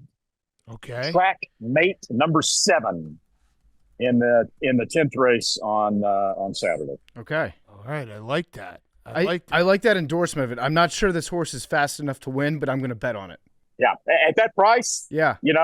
Numbers wise, he can win. In his last race at Oaklawn Park, it was just an allowance race. You watch that race and you're like, whoa. I mean, he streaked around horses coming to the stretch and then drew off and won. Wayne Lucas trains him. He's had blinkers twice. He won both those races. Last race, he really gave you that sort of wow factor when you watched him run. And this is not the toughest Churchill Downs Stakes that we've seen over the years. So I think he's got a really good chance to be right there. When you go blinkers on, are we basically saying that the horse is just not mentally tough? Yeah. Okay. Yeah. It's typically that the horse is too distracted. Right. Right. The horse is looking at the other horses. The horse is looking at the crowd. The horses, especially in the infield of the Kentucky Derby. Oh, look over there! Holy cow, look at that! And he's not focused on what he's doing in front of him, right? So the blinkers sort of help him not look at anything else except what's just like right there. The other thing is that sometimes horses, what the blinkers will do when they sharpen the focus, it makes horses often run faster early for whatever reason. I guess it's because they're more focused. Yeah. And so if some horses just have trouble early in the race and they drop too far back, trainers will put blinkers on the horse, hoping that it makes him show more speed, and oftentimes it works. Hey, now, in terms of horse racing technology, have we ever thought about how like outfielders would wear the sunglasses that you can flip on and off? Have we thought about doing blinkers where it's like you can have the blinkers on for the first start of the race and then you can flip them off at the end? Has that? I think I might have just invented a new thing. You may have, and before you know it, you may have those. You may have eye black under the horse's eyes. I like right? that. You don't know, right? Yeah. I mean, but what you do see in horse racing that's pretty funny is that some horses are claustrophobic and they don't want to go into the starting gate. This happens in Europe more than it does in the United States. So they'll put a hood on them, a complete hood, no eye holes. They can't see anything. And they'll put them in the gate, and they'll load them in the gate, and they'll keep that hood on them. And the jockey will have his hand on top of the hood. And as soon as the gate opens, he'll throw the hood off, throw it behind him, and then the horse will go on. Now, the day that the jockey forgets to take the hood off, that should be very interesting. Yeah, it hasn't happened yet. It sounds like they're taking the horse hostage, and then they're like, okay, you're free, try to get away. And then it runs out. That's actually a smart move. What about this? What about if you were to have a horse and have it train with a really fat jockey for a while, and then on race day, here's your real jockey. He weighs 150 pounds less. It's like a batting donut. Yeah, a batting donut. Yeah. It's like swinging a leaded bat or something like that. There was a trainer named Larry Jones who still trains horses every now and then. He's had some really good horses over the years. He had Hard Spun, who was second in the Kentucky Derby way back when. Larry weighs about probably about 170 pounds or whatever. He would like to breeze his horses and get on them in the mornings, and that was a little part of the theory. Yeah, thought it would strengthen them up a little bit, right? And then in the afternoon, you put on your 110-pound rider, and boom. You don't see that very often, though. Yeah. Did it work? We won a lot of races. Okay, that's a smart move. Yeah, it's a very smart move. What's the minimum weight a jockey has to be? Minimum or maximum? Minimum. Oh, is there a minimum? Well, I mean, typically nowadays, you don't see many races at all where the minimum weight is any lower than like 112, 113 pounds, right? So if you do happen to have a super duper lightweight jockey, like Pat Day used to be, right? Pat Day was a natural lightweight. Like I'm talking like 105 pounds or something like that. So when Pat would ride and his horse had to carry 115 pounds. They just put 10 pounds of lead weight into the saddle so that he can, carry the amount of weight that he's required to carry. As far as a maximum weight, typically nowadays, it's very difficult for a jockey to ride if he weighs more than 117, 116 pounds. Okay. Because they're overweight. They're overweight on too many races. Yeah. But yeah, that's the way that works. I'm just thinking like what, like maybe a 7-year-old on a horse. Yeah. Would they just be able to dominate? Yeah, just standing on him maybe. Like surfing. Like a 50-pound 7-year-old. Have we thought about getting Jokic involved in American horse racing? We know he loves horses, and I feel like this would be right up his alley. He's in the playoffs, obviously, so he can't do it now, but getting him involved, owning a horse, and then he would ride on the back of the horse to train it, and then put a jockey on him. That horse is going to be so fast. Hey, we got Jason Worth this year. We got Aaron Rodgers will probably be here. Tom Brady will be here. So, let's get as many of these athletes involved as we can. Yeah. All right, last question. This has always been great. We love having you on, Randy. It's a Roback question, rhoback.com. Promo code TAKE, 20% off your first purchase. Q-zips, polos, hoodies, joggers, shorts, roback.com. So this year's a little interesting for the Triple Crown. I'll actually be there for the Belmont, which is going to be at Saratoga. Is that gonna change? Yeah, hopefully I'll see you. Is that gonna change any of the horses that are in the Triple Crown? Because I know you can obviously race the Preakness and Belmont even if you're not in the Kentucky Derby. But the fact that it's in a different place in a different track, does that change the dynamic and how trainers are playing this out? Not the fact that it's at a different track, but the fact that it's at a different distance. Yeah. Because the Belmont is being run at Saratoga this year, they don't feel comfortable running it at 1.5 miles because then you'd have to start it halfway around the turn. And now it's been done in the past when the Belmont was run at Aqueduct way back when, in the 60s, I think, when the first time they were rebuilding Belmont Park. They ran it 1.5 miles and they started it on the turn with no problem because they felt it was important to keep that 1.5 mile distance. But next year, the New York authorities have decided that it would be better to run the Belmont Stakes at 1.25 miles, which completely changes the dynamic of the Triple Crown. Right. The Belmont was always known as the test of the champion because of that 1.5 mile distance that was the undoing of so many horses that were trying to sweep the Triple Crown. It's much, to me, the distances of the races, and the Belmont especially being 1.5 miles, it's much more important to keep that tradition than the amount of time between the Derby and the Preakness and the Preakness and the Belmont. But at 1.25 miles, I think you're going to see a lot more trainers want to run in the Belmont Stakes than if it were still 1.5 miles. Yeah, so this is going to be if someone wins the Triple Crown this year or next year, we're going to just forever be like asterisk bubble championship. Right. Different. You're right. Yeah. Yes, absolutely. I think that's unfortunate. Yeah. But on the other hand, you're going to get more horses running in the other races, which is good, right? Well, more in the Belmont. Yeah. Yeah. And Saratoga's incredible. Oh yeah. And that's going to be quite the spectacle. I wish I could see you there. I'm not going to be there. Okay. Fox has the Belmont Stakes nowadays, but it's going to be like really, really something special to see. Okay. All right. Sounds good. Randy, thank you as always. We'll talk to you before the Preakness. We're excited. We're very excited for the Kentucky Derby. It's like the official start of summer in my mind. And look at that scene. It looks beautiful. It's a nice paddock. And good luck on TV on Friday and Saturday. And I know you'll look great. You got a good outfit, I'm sure, picked out. And we'll talk to you in a couple weeks. All right, guys. Take care. This is always the highlight of my week or one of them. I love it. Appreciate it. I love it. Good to see you. Thanks, Randy. Randy Moss is brought to you by our good friends over at the Farmer's Dog. The days are warmer, the walks are longer, and one easy way to help your dog shine this season is with fresh, healthy food from the Farmer's Dog. Blake is a Farmer's Dog. Stella is a Farmer's Dog. We get the beef, we get the turkey, we get the chicken. Blake loves all of it. It looks delicious. Recipes are developed by vet nutritionists, made from real meat and veggies and portioned just for your dog, making it easy to say goodbye to burnt brown balls and feed your dog real food with real benefits. It's smart, healthy pet food that you can feel good about feeding your pup. It's the best option for dogs of all life stages because it's not kibble, it's not canned goo, It's real healthy food. The Farmer's Dog isn't just fresh, high-quality food. They also send the food pre-portioned specifically for your dog based on their unique needs. This makes it easy to help your dog maintain their ideal weight, which is one of the biggest predictors of a full, healthy life. Dogs at a healthy weight, they can live up to 2.5 years longer than overweight dogs. Blake absolutely loves the Farmer's Dog. Every morning, he beats me down the stairs. He gets to his food dish. He sits and he looks at me because it's like, it's Farmer's Dog time. That's what time it is. Get 50% off your first box of fresh, healthy food at thefarmersdog.com/PMT. Plus, you get free shipping. Just go to thefarmersdog.com/PMT. Get 50% off at thefarmersdog.com/PMT.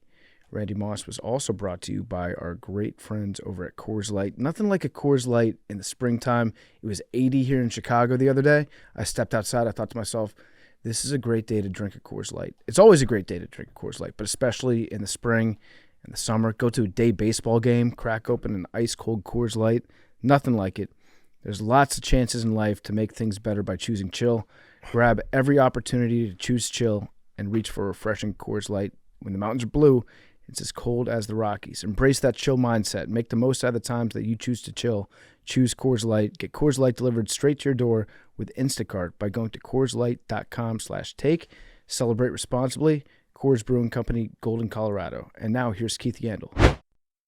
Okay, we now welcome on our good friend, recurring guest, all-around great guy. It is Keith Yandle. We're going to talk some puck. Yans, good to talk to you. Can I stop you? Yeah.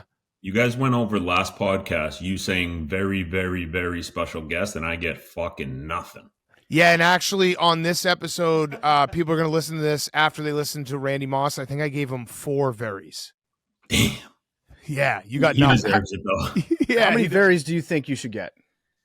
None, but like, I don't know, fake one, like, very. Okay, all right, very. Yeah. There you go. There was 2. Jens, before we talk about some of these second round matchups, you were texting me yesterday, and he said he wishes he had Meme's phone number, so we could have texted him and asked how many games he really thought the Islanders were going to win. So we might as well do it right now, because you were dealing with Frankie Borelli and Islanders fans. Yeah. They thought that a 4-1 loss to the Hurricanes in that first round series, they were right there. Which is insane. Is Memes there? Yeah, Memes. He's here. I wanted his phone numbers because I wanted to be friends with him. I love Memes, but second, but like, it's like Borelli's making this big deal, having Stu Feiner come to his restaurant, watch games. Like, they had 0 chance of winning that series, 0. And do I love the fact that they did it in heartbreaking fashion? Yes, I love it because, I played for the Rangers. I hate the Islanders, but the fact that they thought that I'd rather not be in the playoffs than think that you're going to win a series or think you're going to win a game. Like, it's just typical thinking of the Borelli type fan. Yeah. Sad. All right. So wait, you hated the Islanders. Is that common? Like, do most players, if it's their rival, they actually have a hatred of them?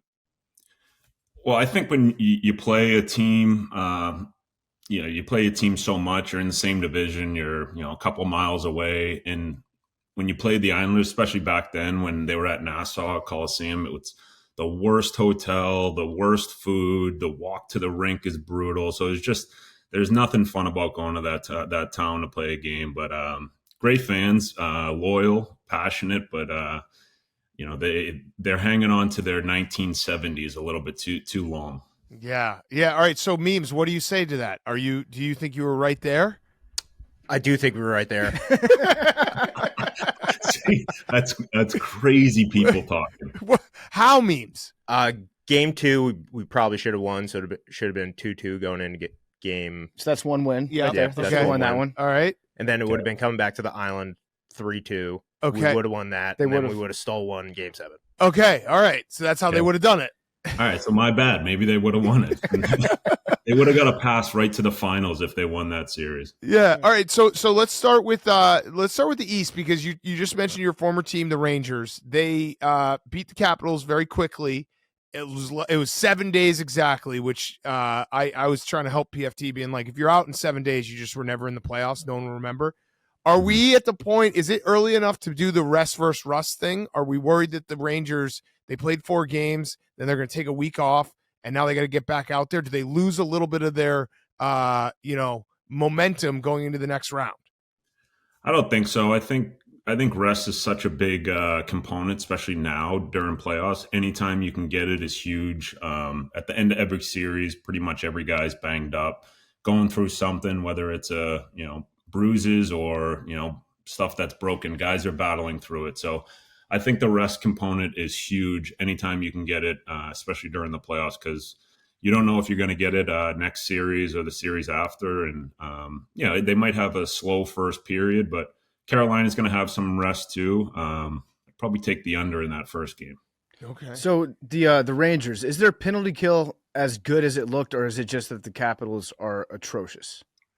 I think a little bit of both. You didn't see the Capitals power play that you used to see in the last 20 years with Ovi. Yeah. They did a good job of eliminating him. I don't think he had his best series that he's ever had, and I'm sure he would be the first guy to tell you that. But a lot of hard work from that team at the end of the season to try to get in. They might have been out of gas, but I do think that the Rangers PK and their power play, their special teams are great.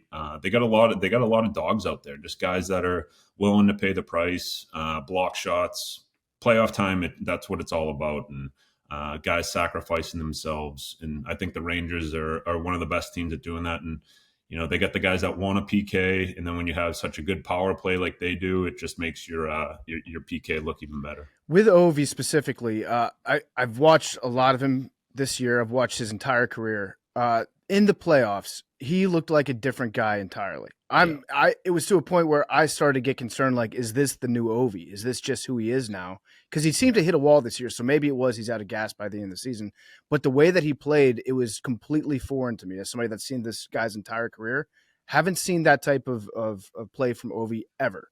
And so now I'm worried next year, looking forward, is this just going to be Ovi trotting him out there, trying to get him out on power plays until he gets the record, and then the franchise is just kind of treading water for the next season or maybe 2 seasons? Yeah, I think it could be a little of that, but yeah, there were a few plays during that series when when I was with the Rangers, we played the Washington, and a lot of times like he'll come down the wall, like he's usually in his spot up there hitting a one-timer, but if there's a loose puck and you're a D-man going to get it, he's usually running you through the glass, and I didn't see much of that out of him, but it's. Like you guys, you've said before on the show, Father Time is undefeated, and I don't know if they had the best team to support him as well. I think they were lucky to get in with obviously the goal differentials everyone's been talking about, but yeah, you can see him, especially he'll put his 20 games together where he just goes on heaters, plays well, plays hard, but I think the days of where he's running guys through the boards, a force to be reckoned with out there, those might be limited. But, I think when it comes to goal scoring, I think he could do it till he's 45 years old, because he's got one of those shots where no one wants to block it, whether you're a defenseman or a goalie, you don't want to get hit by it. So I think you're still going to see him scoring goals and getting opportunities. But I think that the rest of that stuff that made him so effective with being a force out there, scary to play against. He's a big dude. Like, people don't realize he's probably 250 pounds, especially when playoffs come at the end of the year. You're eating a lot of chicken parm during the season, right? So you're putting on weight. So he's probably playing at 250, running guys, and not a fun man to play against. So last question about the Rangers. Matt Rempe, who electrified the NHL when he came up, was fighting every single night. He turned down a fight in this series with Tom Wilson. Does that matter at all in the locker room going forward? Like, hey, dude, it's the playoffs, or was it simply the Rangers were going to win that series no matter what? Don't waste your fights in this series. Yeah, I think a little bit of both. The key thing to fighting is time and place. And, you talk to guys like Biz or guys like, you can hurt a team's your own team's momentum. You can help another team's momentum. If you're up by a goal, it's usually an unwritten law that you don't fight. The other team's fighter is probably going to try to fight you to get his team going a little bit, but that's when you kind of, shake it off and say, no, wait till it's tied or whatever. But usually when fights like that happen, especially in playoffs, it's usually a little more organic, whether a guy gets ran from behind or stuck in the face. But I think the days of where guys are just tapping shin pads at the red line and saying, "Hey, we're going this shift." I think that's kind of done, especially during playoffs, because it's all about momentum for your team. I can't remember exactly the play. Was it at home or on the road? I think it was game 3. And Okay, so on the It was road. either 3 or 4, but Wilson was trying to get after him a couple times in this series. and the Rangers were up Yeah. 1 in that. Especially on the road too. Like you don't need to fight on the road because you're just going to get the other team's crowd into it. At home, you're probably looking for it a little more, but on the road, you don't need to get the other team's crowd into it. Especially like PFT, he'll be taking his shirt off and waving it around like PD Pablo. Yeah. Another dumb question about Rempe. So he comes up and he fights. I can't even remember. It was like 4 or 5 of the first games that he played. In the locker room, is there anyone like, "Hey, dude, we get it. Like, we love you. You're good." Like after the third fight, they're like, "Hey, you're good with us. Like we know you're the tough guy now. Like we're good going forward. You're our guy." Or was he like, "I'm just going to keep fighting until everyone in here says to me personally that they love me"? It's a good way to get the graces of your teammates is by going out and fighting, especially when you're a young player trying to make a name for yourself. But I don't think he needs to do it, and you'll see during playoffs, like he won't be doing it as much. He'll be playing in. He's a scary guy to play against. Like he's 6'7", flies around. So I think he's more effective getting in on the forecheck, scaring D-men, making plays when he can. But at the end of the day, the fighting stuff in playoffs is not going to be is going to be more organic. Yeah. How do you usually initiate a fight? Is it, "Hey, you want to go"? You want one? A lot of guys say you want one. Yeah. Or you want a shot at the belt? That's what I used to say. How many fights did you log? Not many, maybe 8, Yeah. 7, 8, and 16 years. Yeah. Is there a good way to turn down a fight, or do you just skate away? Like, can you say, "Not right now. I can't do it right. I'm busy"? I used to always say either my hand hurts or a coach won't let me. Coach is gonna get mad. Coach, so we know. Okay. Other series in the East that hasn't been finished. Do you want to? I know that we have Game 6 tonight. We're taping this in the afternoon. Is there any way the Leafs can win this and take it to 7 and then possibly steal this? Because it felt like they were dead, especially with Austin Matthews out. Like they're yelling at each other on the bench. Like, is there any chance the Leafs can somehow get this to 7 and maybe win? I don't know. A lot of it has a little bit of a feeling of last year when the Bruins lost to the Panthers with missing a couple goals. Or Marchand missed last year. I think Coyle missed one this year. So it has a little bit of that same feeling. But I think Toronto played their best game last game, and I thought the Bruins were not very good at all. It was a sloppy game. Not a lot of.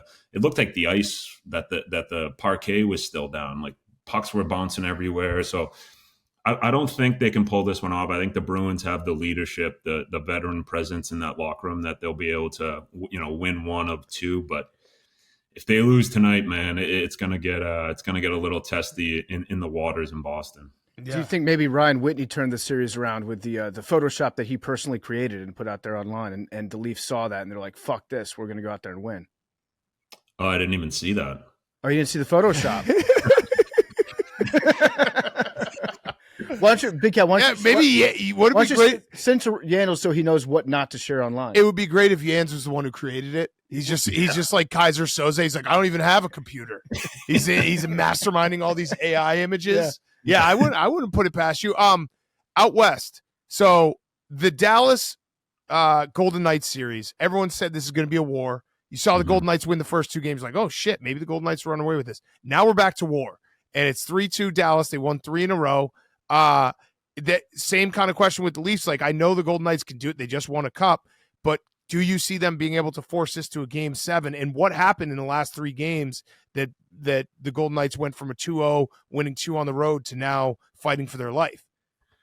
Yeah, it's a good question. And I had Dallas going to the finals last year. I think I might even have them going to the finals this year because they got Ottinger, who's a top 3 goalie in the league. They got young studs. They got older guys that have been around forever that have done a lot of damage in this league. So I think that their team, the way that they're made up, is a tough team to beat. But Vegas, I don't know if it's everyone complains about the guys being on LTIR and not playing the last half of the season to stay under the cap. But to me, it looks like it's hurting them a little bit this year. I think, Stone and Hurdle, I don't think they look, like themselves as dominant as they are when they're 100% healthy. They could be still hurt, but it's one of those things when you go on a run like last year, you're winning games, you're beating people up.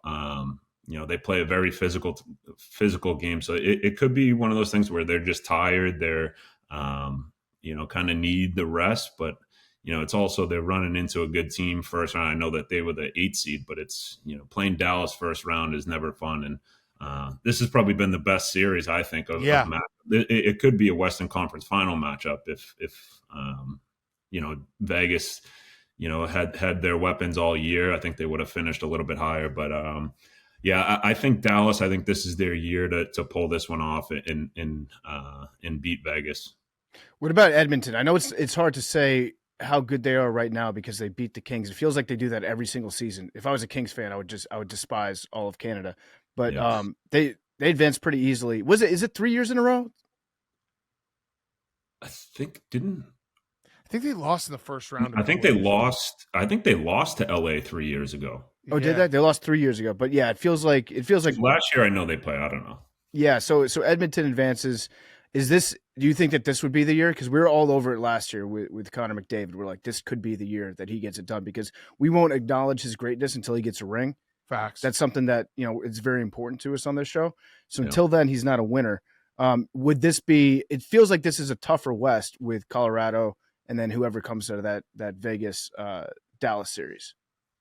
Yeah, I think that they have the easiest matchups to get to the Western Conference Finals. Obviously with playing LA, who they've had their number the last couple of years, like you said, and then they're going to get the winner of Vancouver, Nashville, and I think that they'll work either one of those teams. But I don't think it's their year, and you hate to say it just because what McDavid and Draisaitl and Hyman have done this year and what they do for the league, but I just think those other teams are a little bit more deep, better goaltending, better defensively. But I do like how Edmonton is bulked up on the back end, bringing in big guys. I think you see in playoffs, a lot of the teams that have the big, strong, heavy D, they're the teams that are usually winning it or going deep. But I just don't see it this year for them. Hopefully one day McDavid gets one, but I don't. I think the West is too stacked, and at the end of the day, I think the East is going to win it this year. Has the league gone back to bigger players? Because I know it switched a little bit in like the Blackhawks run. They had big players, but there were some teams with a lot more skill and speed. Do you see it like going back towards like you need the bulky guys and just kind of hammer teams? I think in playoffs you have to, but the way that the game is, you have to be mobile. You can't just be a big.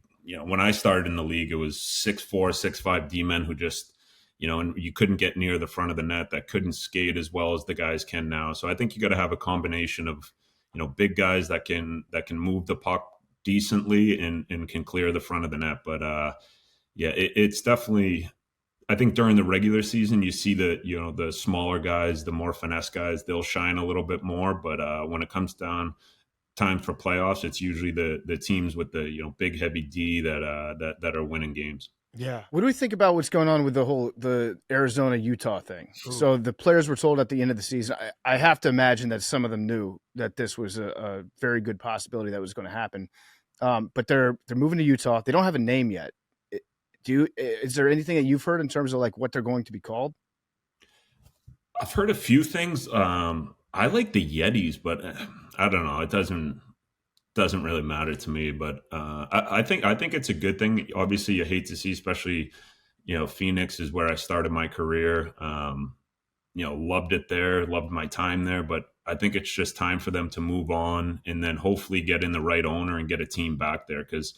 It's one of those cities that I think needs to have hockey. Like if you look at, Austin Matthews, a guy from Arizona. If he didn't have the Coyotes there and a guy like Shane Doan to look up to, he would have never played hockey. And I think he's came out and said that. So I think you got to have a team there. My guess is they're going to get the right ownership group to come in, build a stadium near where, the highly dense population is in Scottsdale, Tempe, North Scottsdale. Get the right owners in, get the right guys to run that team, and I think it would flourish. I got a name for you that should be helping out to run that team. Commodore. That dude's awesome. Mike Commodore? Yeah. That guy went to the Final Four. That guy is a fucking maniac. Yeah. I love him.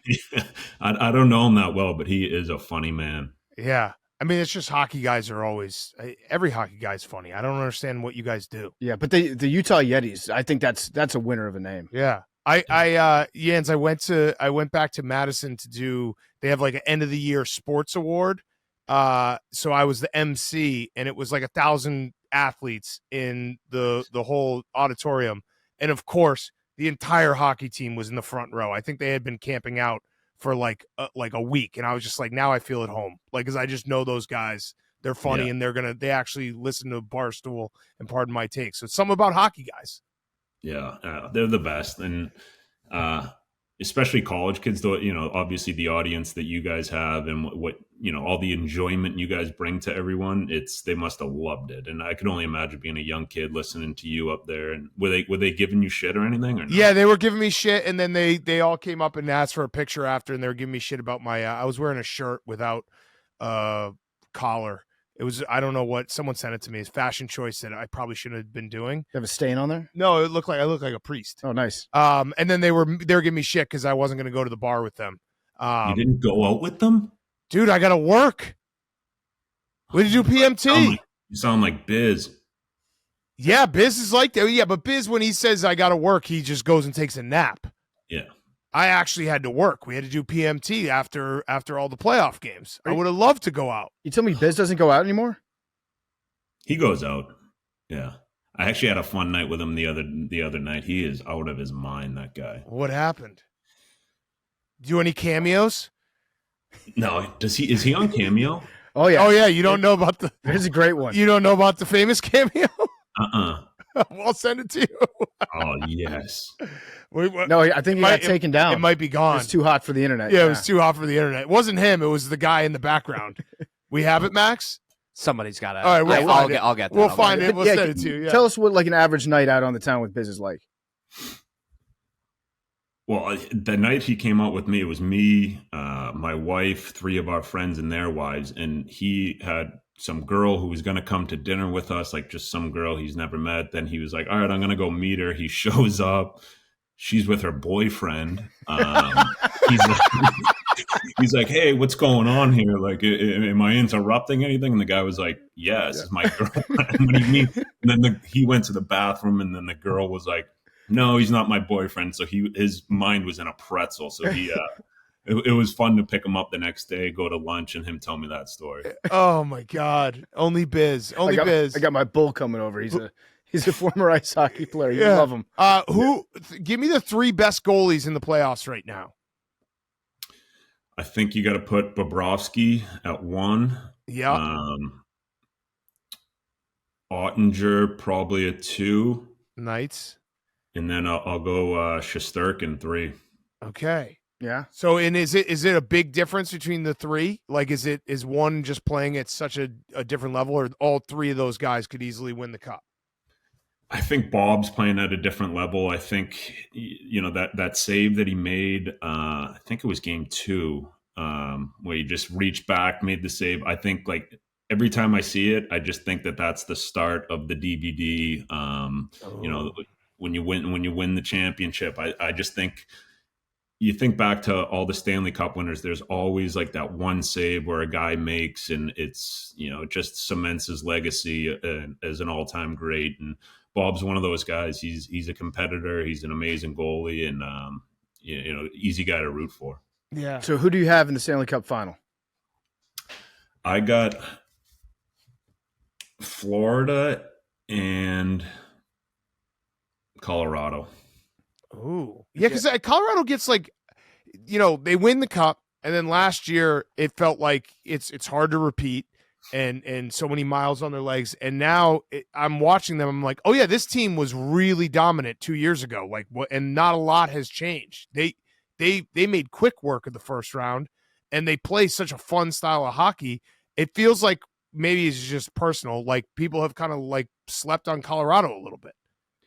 Yeah, I think they have for sure. And I think it's probably because they don't have that, household name goaltender. If they did, then I think everyone would have them as their favorite. But you just love it. Like Nathan McKinnon, every shift he's doing something that is just special. And, getting to know, hearing more about him, the way he is in the locker room, he trains with Crosby all summer. Like, you just know he's demanding a lot out of his team in between every period, after every game. He's holding guys accountable.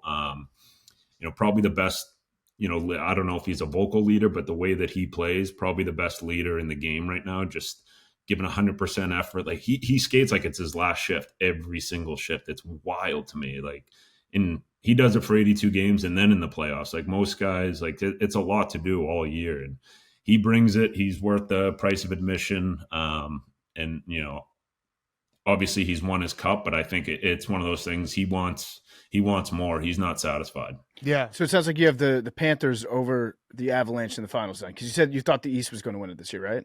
Yeah, I think it's the Panthers' year. They're a fun team to watch. They play so hard. Their big guys are playing great. Barkov had an amazing closing game against Tampa, and Tampa was the kryptonite for a long time. Those guys, and I think you see the changing of the guard a little bit. A little 400 miles south. I think it's like the Panthers are kind of running the East a little bit. The last 2 years, anyways. So it's fun to see what they've been able to do for hockey down here, and getting people interested, and just. Everywhere I go now, it's just people are talking about the team, and it's just fun to have it around, and especially in a market like this where it's not a cold city where people grew up playing hockey. It's one of those things. It's came organically with how well the team's been playing. Do you call them the Peas? Because we call them the Peas, but that's only because Brooks calls them the Peas. I do not call them the Peas. No, they're not the Peas. The Thurs. What do you call them? The Cats. The Cats. Oh, yeah, that's Ooh, good. I like that. This may be outdated because we're going to tape the beginning of the show after the playoff games tonight. But do you think Hank's being a pussy, not being cocky, Hank? I do kind of hate to pile on Hank because he's my guy, mask guy. But I think you need to act a little more cocky, Hank. Like it's in you. It's in you to fucking give it to the people. I think a little bit that has hurt him is the Patriots and the whole lighthouse thing. But fuck that shit. The lighthouse. He hasn't recovered from the lighthouse. He hasn't. Not wrong. He has not been. Am I wrong? He hasn't been the same since the lighthouse. It's true. You could track it all back to the lighthouse. Yeah, it's where his cockiness just kind of fell out of. It might be he's and the more Patriots into in golf. general. It's hard to be cocky. With No, but the Lighthouse mostly. Yeah, it's the lighthouse. That's fair. It I'm might be hoping his golf. He's more into golf right now. That's a chill sport. Like he's banging balls and just rooting for his teams like a gentleman. But yeah, I'd like to see the cocky Hank, especially with the Celtics. Like just fucking bring it out, Hank. Yeah, this is why we need the Sixers to play against the Celtics, because that Hank would have no choice. He would not be able to contain himself. He would naturally revert back to like, fuck you, Philly, I'm a dick. The Sixers fucking stink, and so does Max. Yeah, so we're gonna. I mean, what do you have? Do you have anything to say to him before he goes to war tonight? He's got a little bounce to his step. Winning. I don't think he thought he was going to win Game 5, and now he's got a little bounce to his step where he's like, we might be back. This might actually work. He's lifting this morning. Yeah. He was what? He's lifting. He's getting back in shape. Third time this week for the record. Hell yeah, man. Yeah. He's Look in out. the gym. Look out, ladies. Whoa. Yeah. All right. Well, he's got a girlfriend. His girlfriend has a roommate too. Just kidding. Just That's kidding. what he was talking. Max just blacked out for a second and just said that. He's just like, Wait, were you threatening to beat up women? Is that what you're saying? Yeah, I'm just saying. I don't know. I thought it was cool look thing to out, say. women. Don't want to see me. Hey, ladies, you want to go? Yeah. Let's go. Yeah, you want one? Max, No. you want action on the game tonight? Max, No, they're going to lose. What? Come on. All right, No, well, this is he's going to be doing- after. Yeah, I he's know doing what a he's bit. doing. Yeah, they're gonna lose. He's doing a bit. All right, well, Jans, I got one last question. It's the rowback question. RHOBACK.com, promo code TAKE, 20% off your first purchase. Q-zips, polos, hoodies, joggers, shorts, rowback.com. How's the golf game right now? Are you in peak? Do you golf all summer in Florida? Because that's got to be miserable weather. No, I go up to Nantucket in the summer. I'm not down here. I get out of it's way too hot. But I play a decent amount in the summertime. Not as much as during the winter because I usually just play when the kids are in school. How's the game going? My game's probably the best it's ever been. I'm playing well, steady, right around like 77, 78 pretty much every time. Ooh, That's pretty Yeah, good. so What'd that's you good for think me. about Tiger's brand's rollout yesterday? Did you like it? His what? The rollout of his brand. Tiger's new the logo and all that shit that everyone was pissed off about. Yeah, Witt said it looked like what's that? It's like a chain fish store, like a fish restaurant, like Fish Bones or something. Yeah. Bonefish Grill. Yeah, Bonefish Yeah, Grill. He said it looked like that, which I was dying laughing at. Yeah.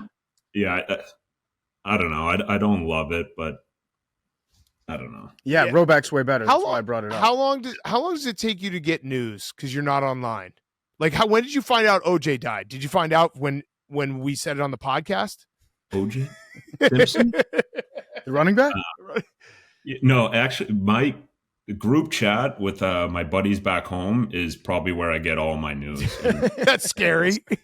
yeah, and I'm one of those guys. Like, I don't look stuff up. Like, I like to ask, like, old school, like ask people instead of looking things up. So I like to ask people. So people, if I ask a question, someone could lie to me, and I just believe it.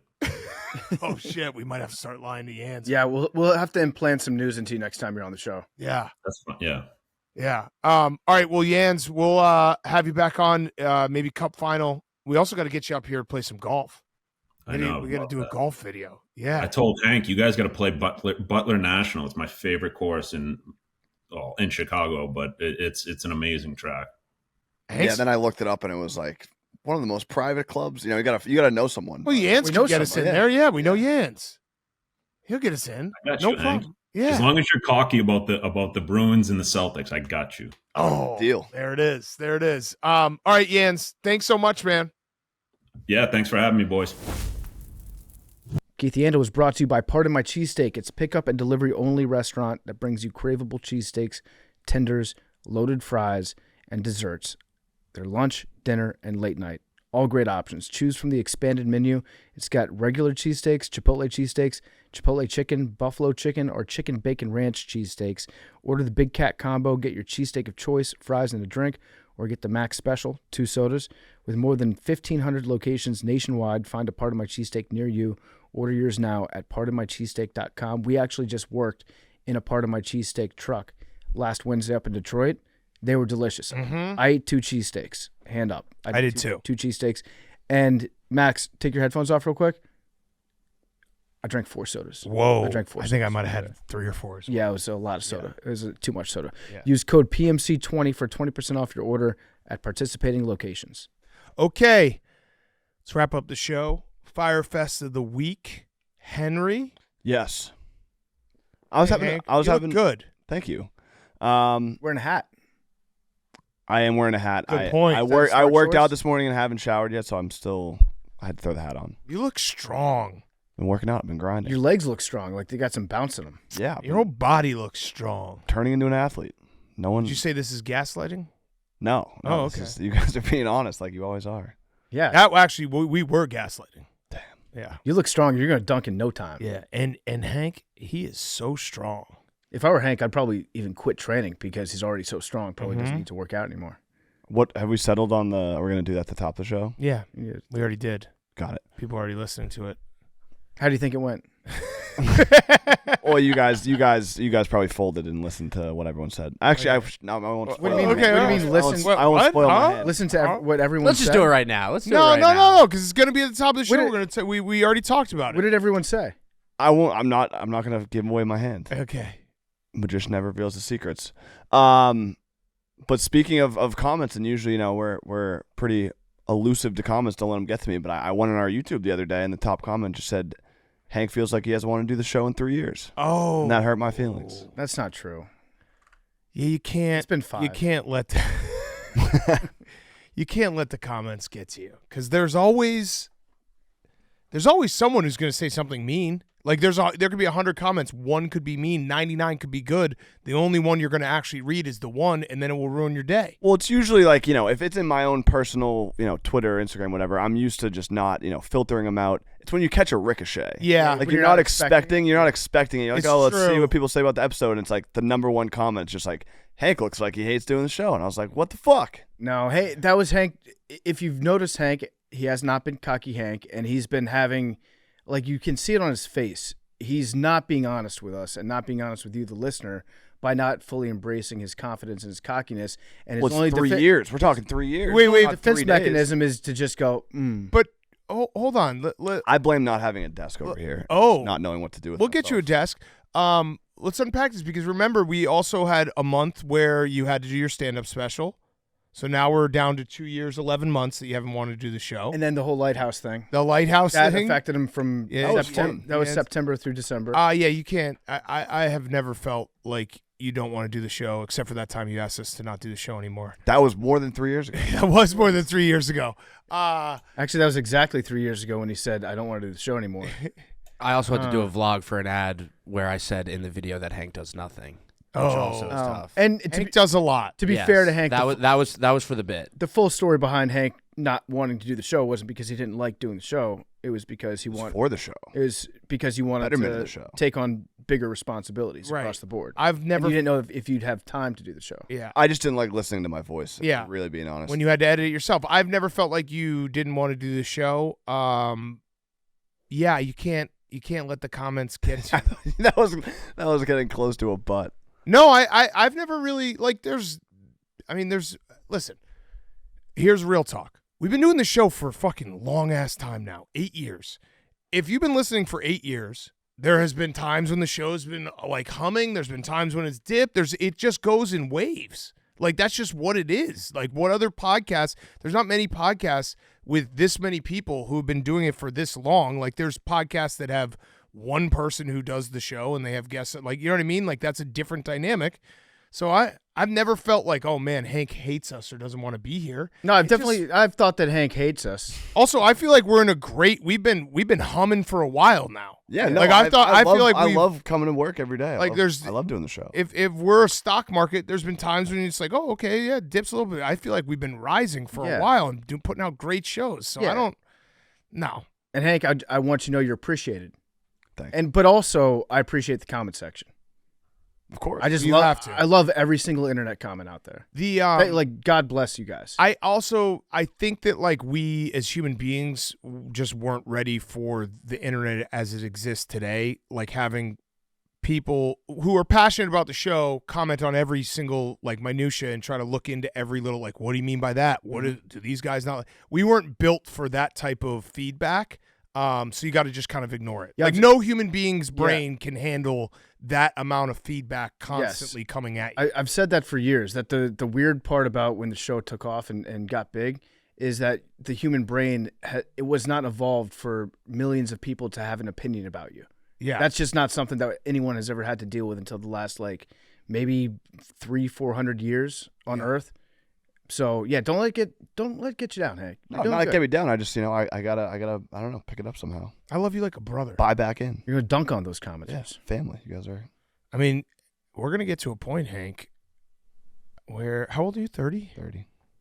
So we still got a few years to go, but, like, there will be a point in the next 6-7 years where it's like, I've known you for half your life.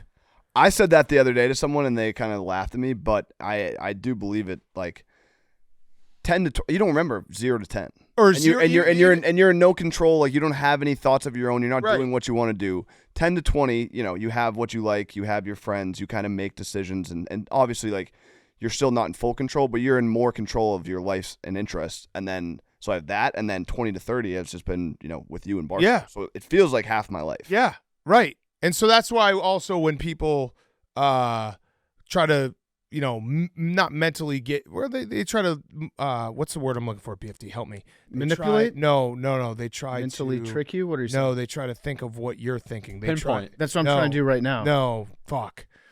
God damn it. Teleport. God damn it. I don't know what word you're looking for. I know it's bad. So you're trying to think of a word. I'm trying to think of that word. Someone tries to be like, this is what this person is thinking without knowing them. Fuck. Placate. No. Inception. Oh, no. God damn it. This is going to be bad. I'm not even going to try. Trying to put yourself in somebody else's shoes? Yeah, but not really. You're trying to. Oh, man. This is bad. I don't even know how you looked that up. Yeah, I don't know either. This is bad. Someone help me. Someone get me. Give me a lifeline. Yeah, it's Uzbekistan. This is Uzbekistan. God Say damn the it. definition again. Like if I'm watching someone else's podcast, I'm like, oh, this person feels this way, but we don't have any idea how they actually feel. We're trying to basically put like thoughts into their head. Yeah. Empathy. No. I typed in when you think you know how someone feels. Empathy is the first thing that came But you're up. projecting your own thoughts maybe. into their head. No, yeah, whatever. Either way, the point is, someone will tell me what is rattling around in the little piece of brain that I have that works. Anyway, Allocate.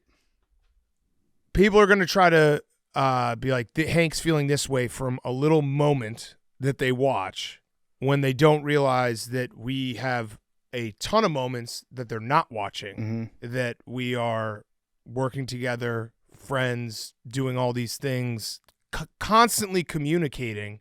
So, and I'm not saying the person's wrong because that's all they get, but if they saw the full picture, they would never think what they're thinking, as that Hank doesn't want to do the show. Yeah. That was the least eloquent way I could ever put something. It makes sense, though. Yeah. But now I'm trying to think of that word, too.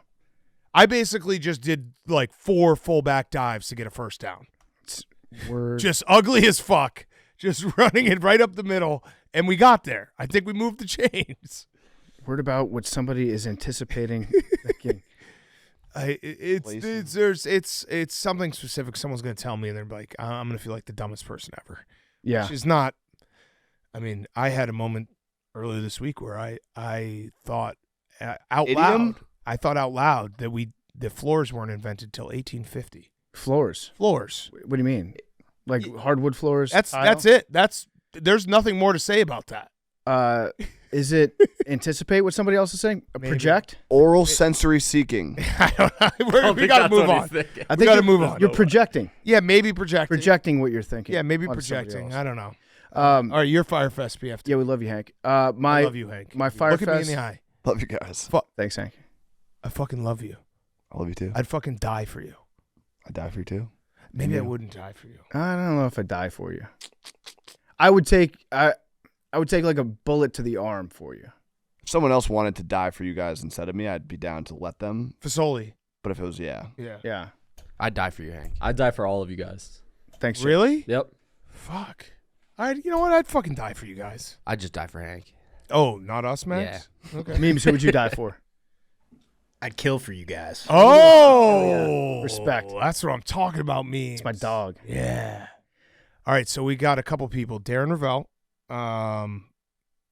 Who else we got? Well, I was going to say OJ, but nature took care of that. Yeah, maybe it was Memes. Yeah. Thanks, Memes. Thank you, Memes. Hat tip Memes. All right, your Fyre Fest BFT. My Fyre Fest is, again, Blake related because I just found out yesterday.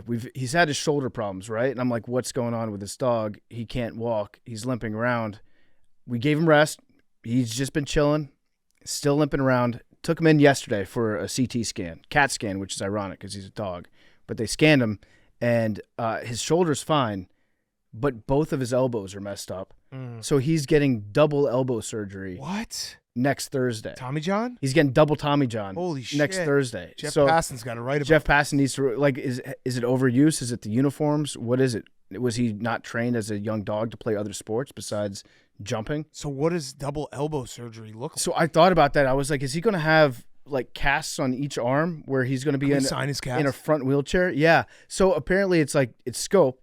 So they say he's going to walk out of the hospital that day. Oh, they're going to clean something up. But then it's just, it's a cleanup surgery. Like Mark Pryor had 7 of those. He turned out fine. Yeah. So Blake is going to be on not necessarily bed rest, but just like walking around rest, no running rest for almost the whole summer. But then he should be good after that. But yeah, he's going to come home from the hospital with 2 big like soft casts on each arm. Double elbow surgery is a crazy thing to go under. There's somebody in a TV show I feel like broke both their arms. Are you thinking of Ricky Bobby? Yeah, Ricky Bobby. Yeah. Yeah, but that was Both his legs. both his legs. Yeah. and they weren't actually broken. Yeah, but that's dogs' arms are kind of legs too.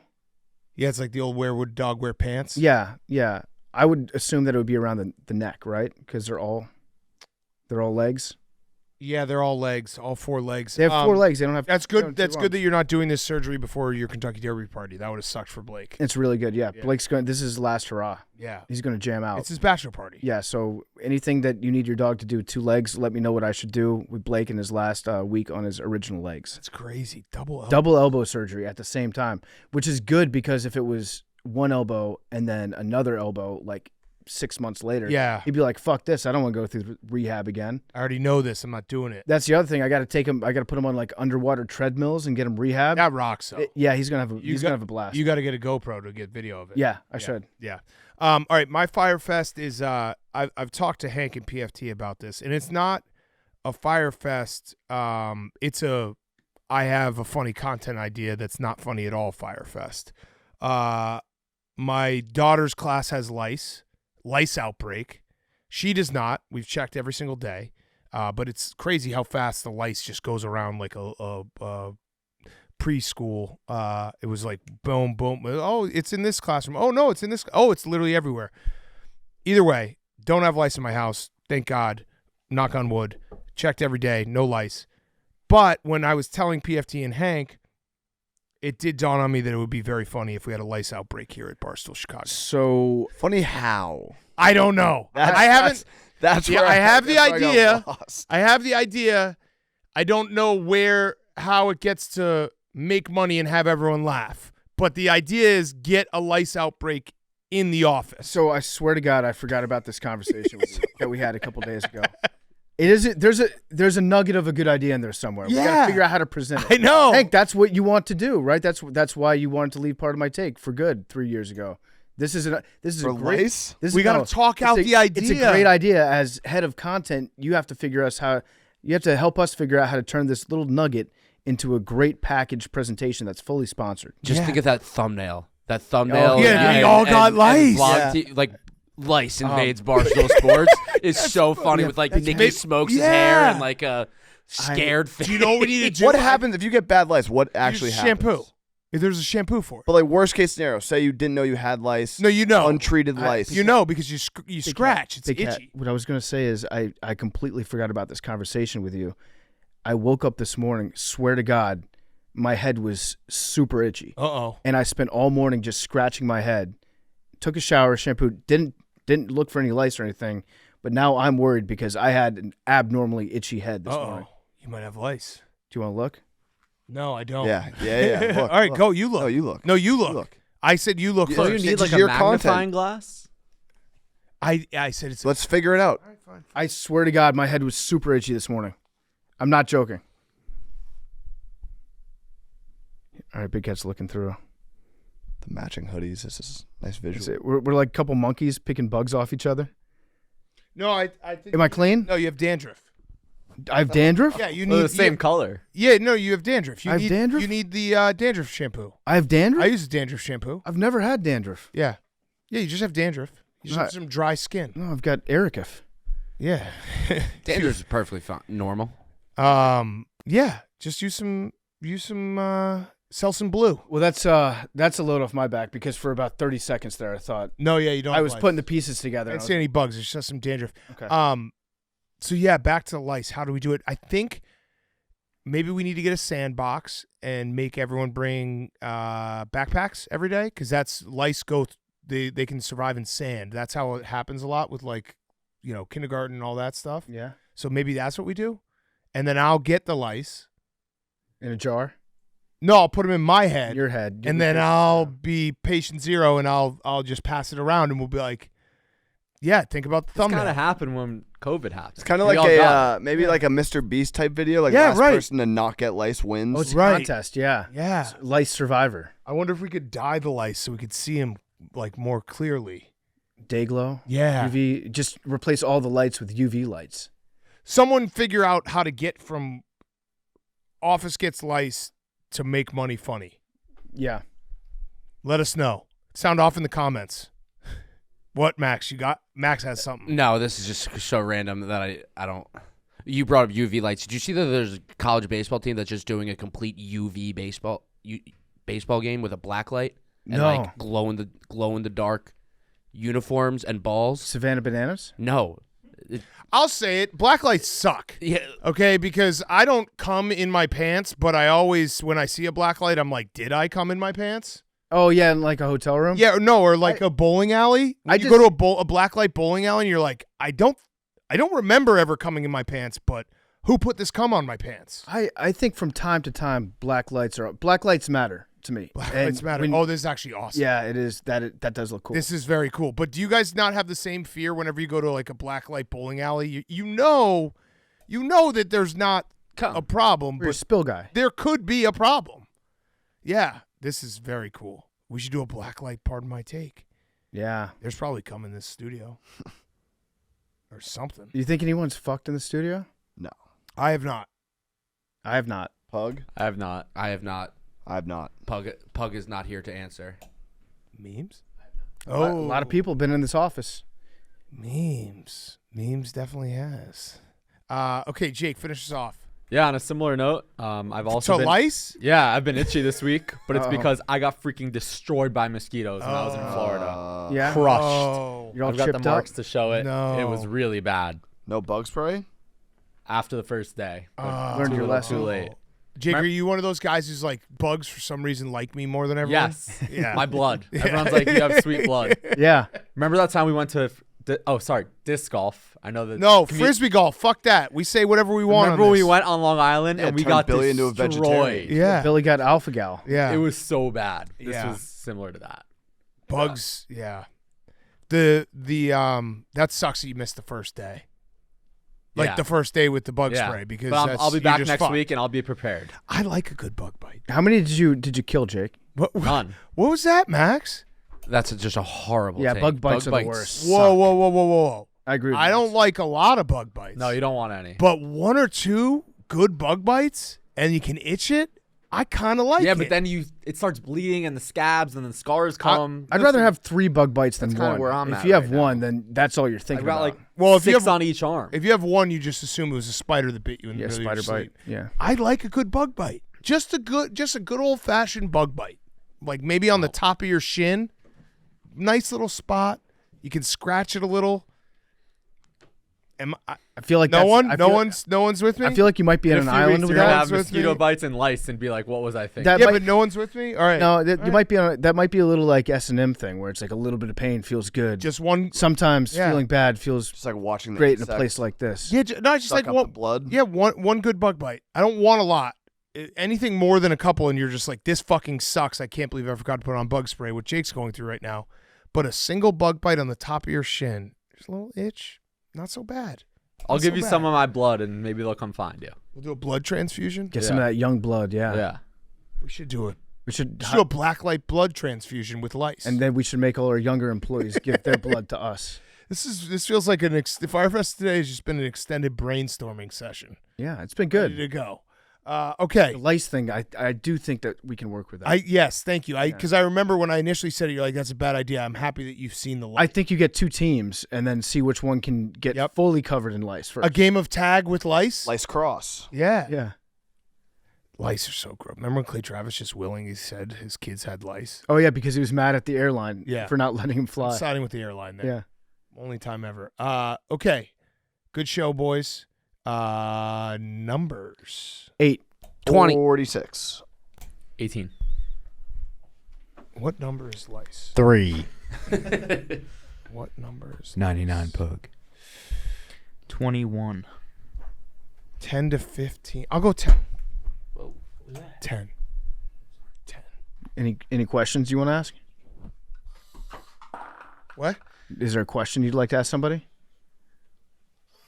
Why? Oh, Pug. PFT, have you ever got Shane. this? I was talking. Oh, no. I was just ask Pug and Shane if they fucked in the studio. Is that what you were talking about? Yeah.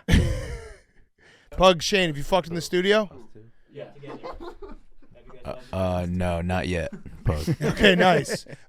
Max, have you ever gotten this? Nope. We have to add you to the Wall of Fame. Big Good Pat. answer, buddy. I would like to be added to the Wall of Fame.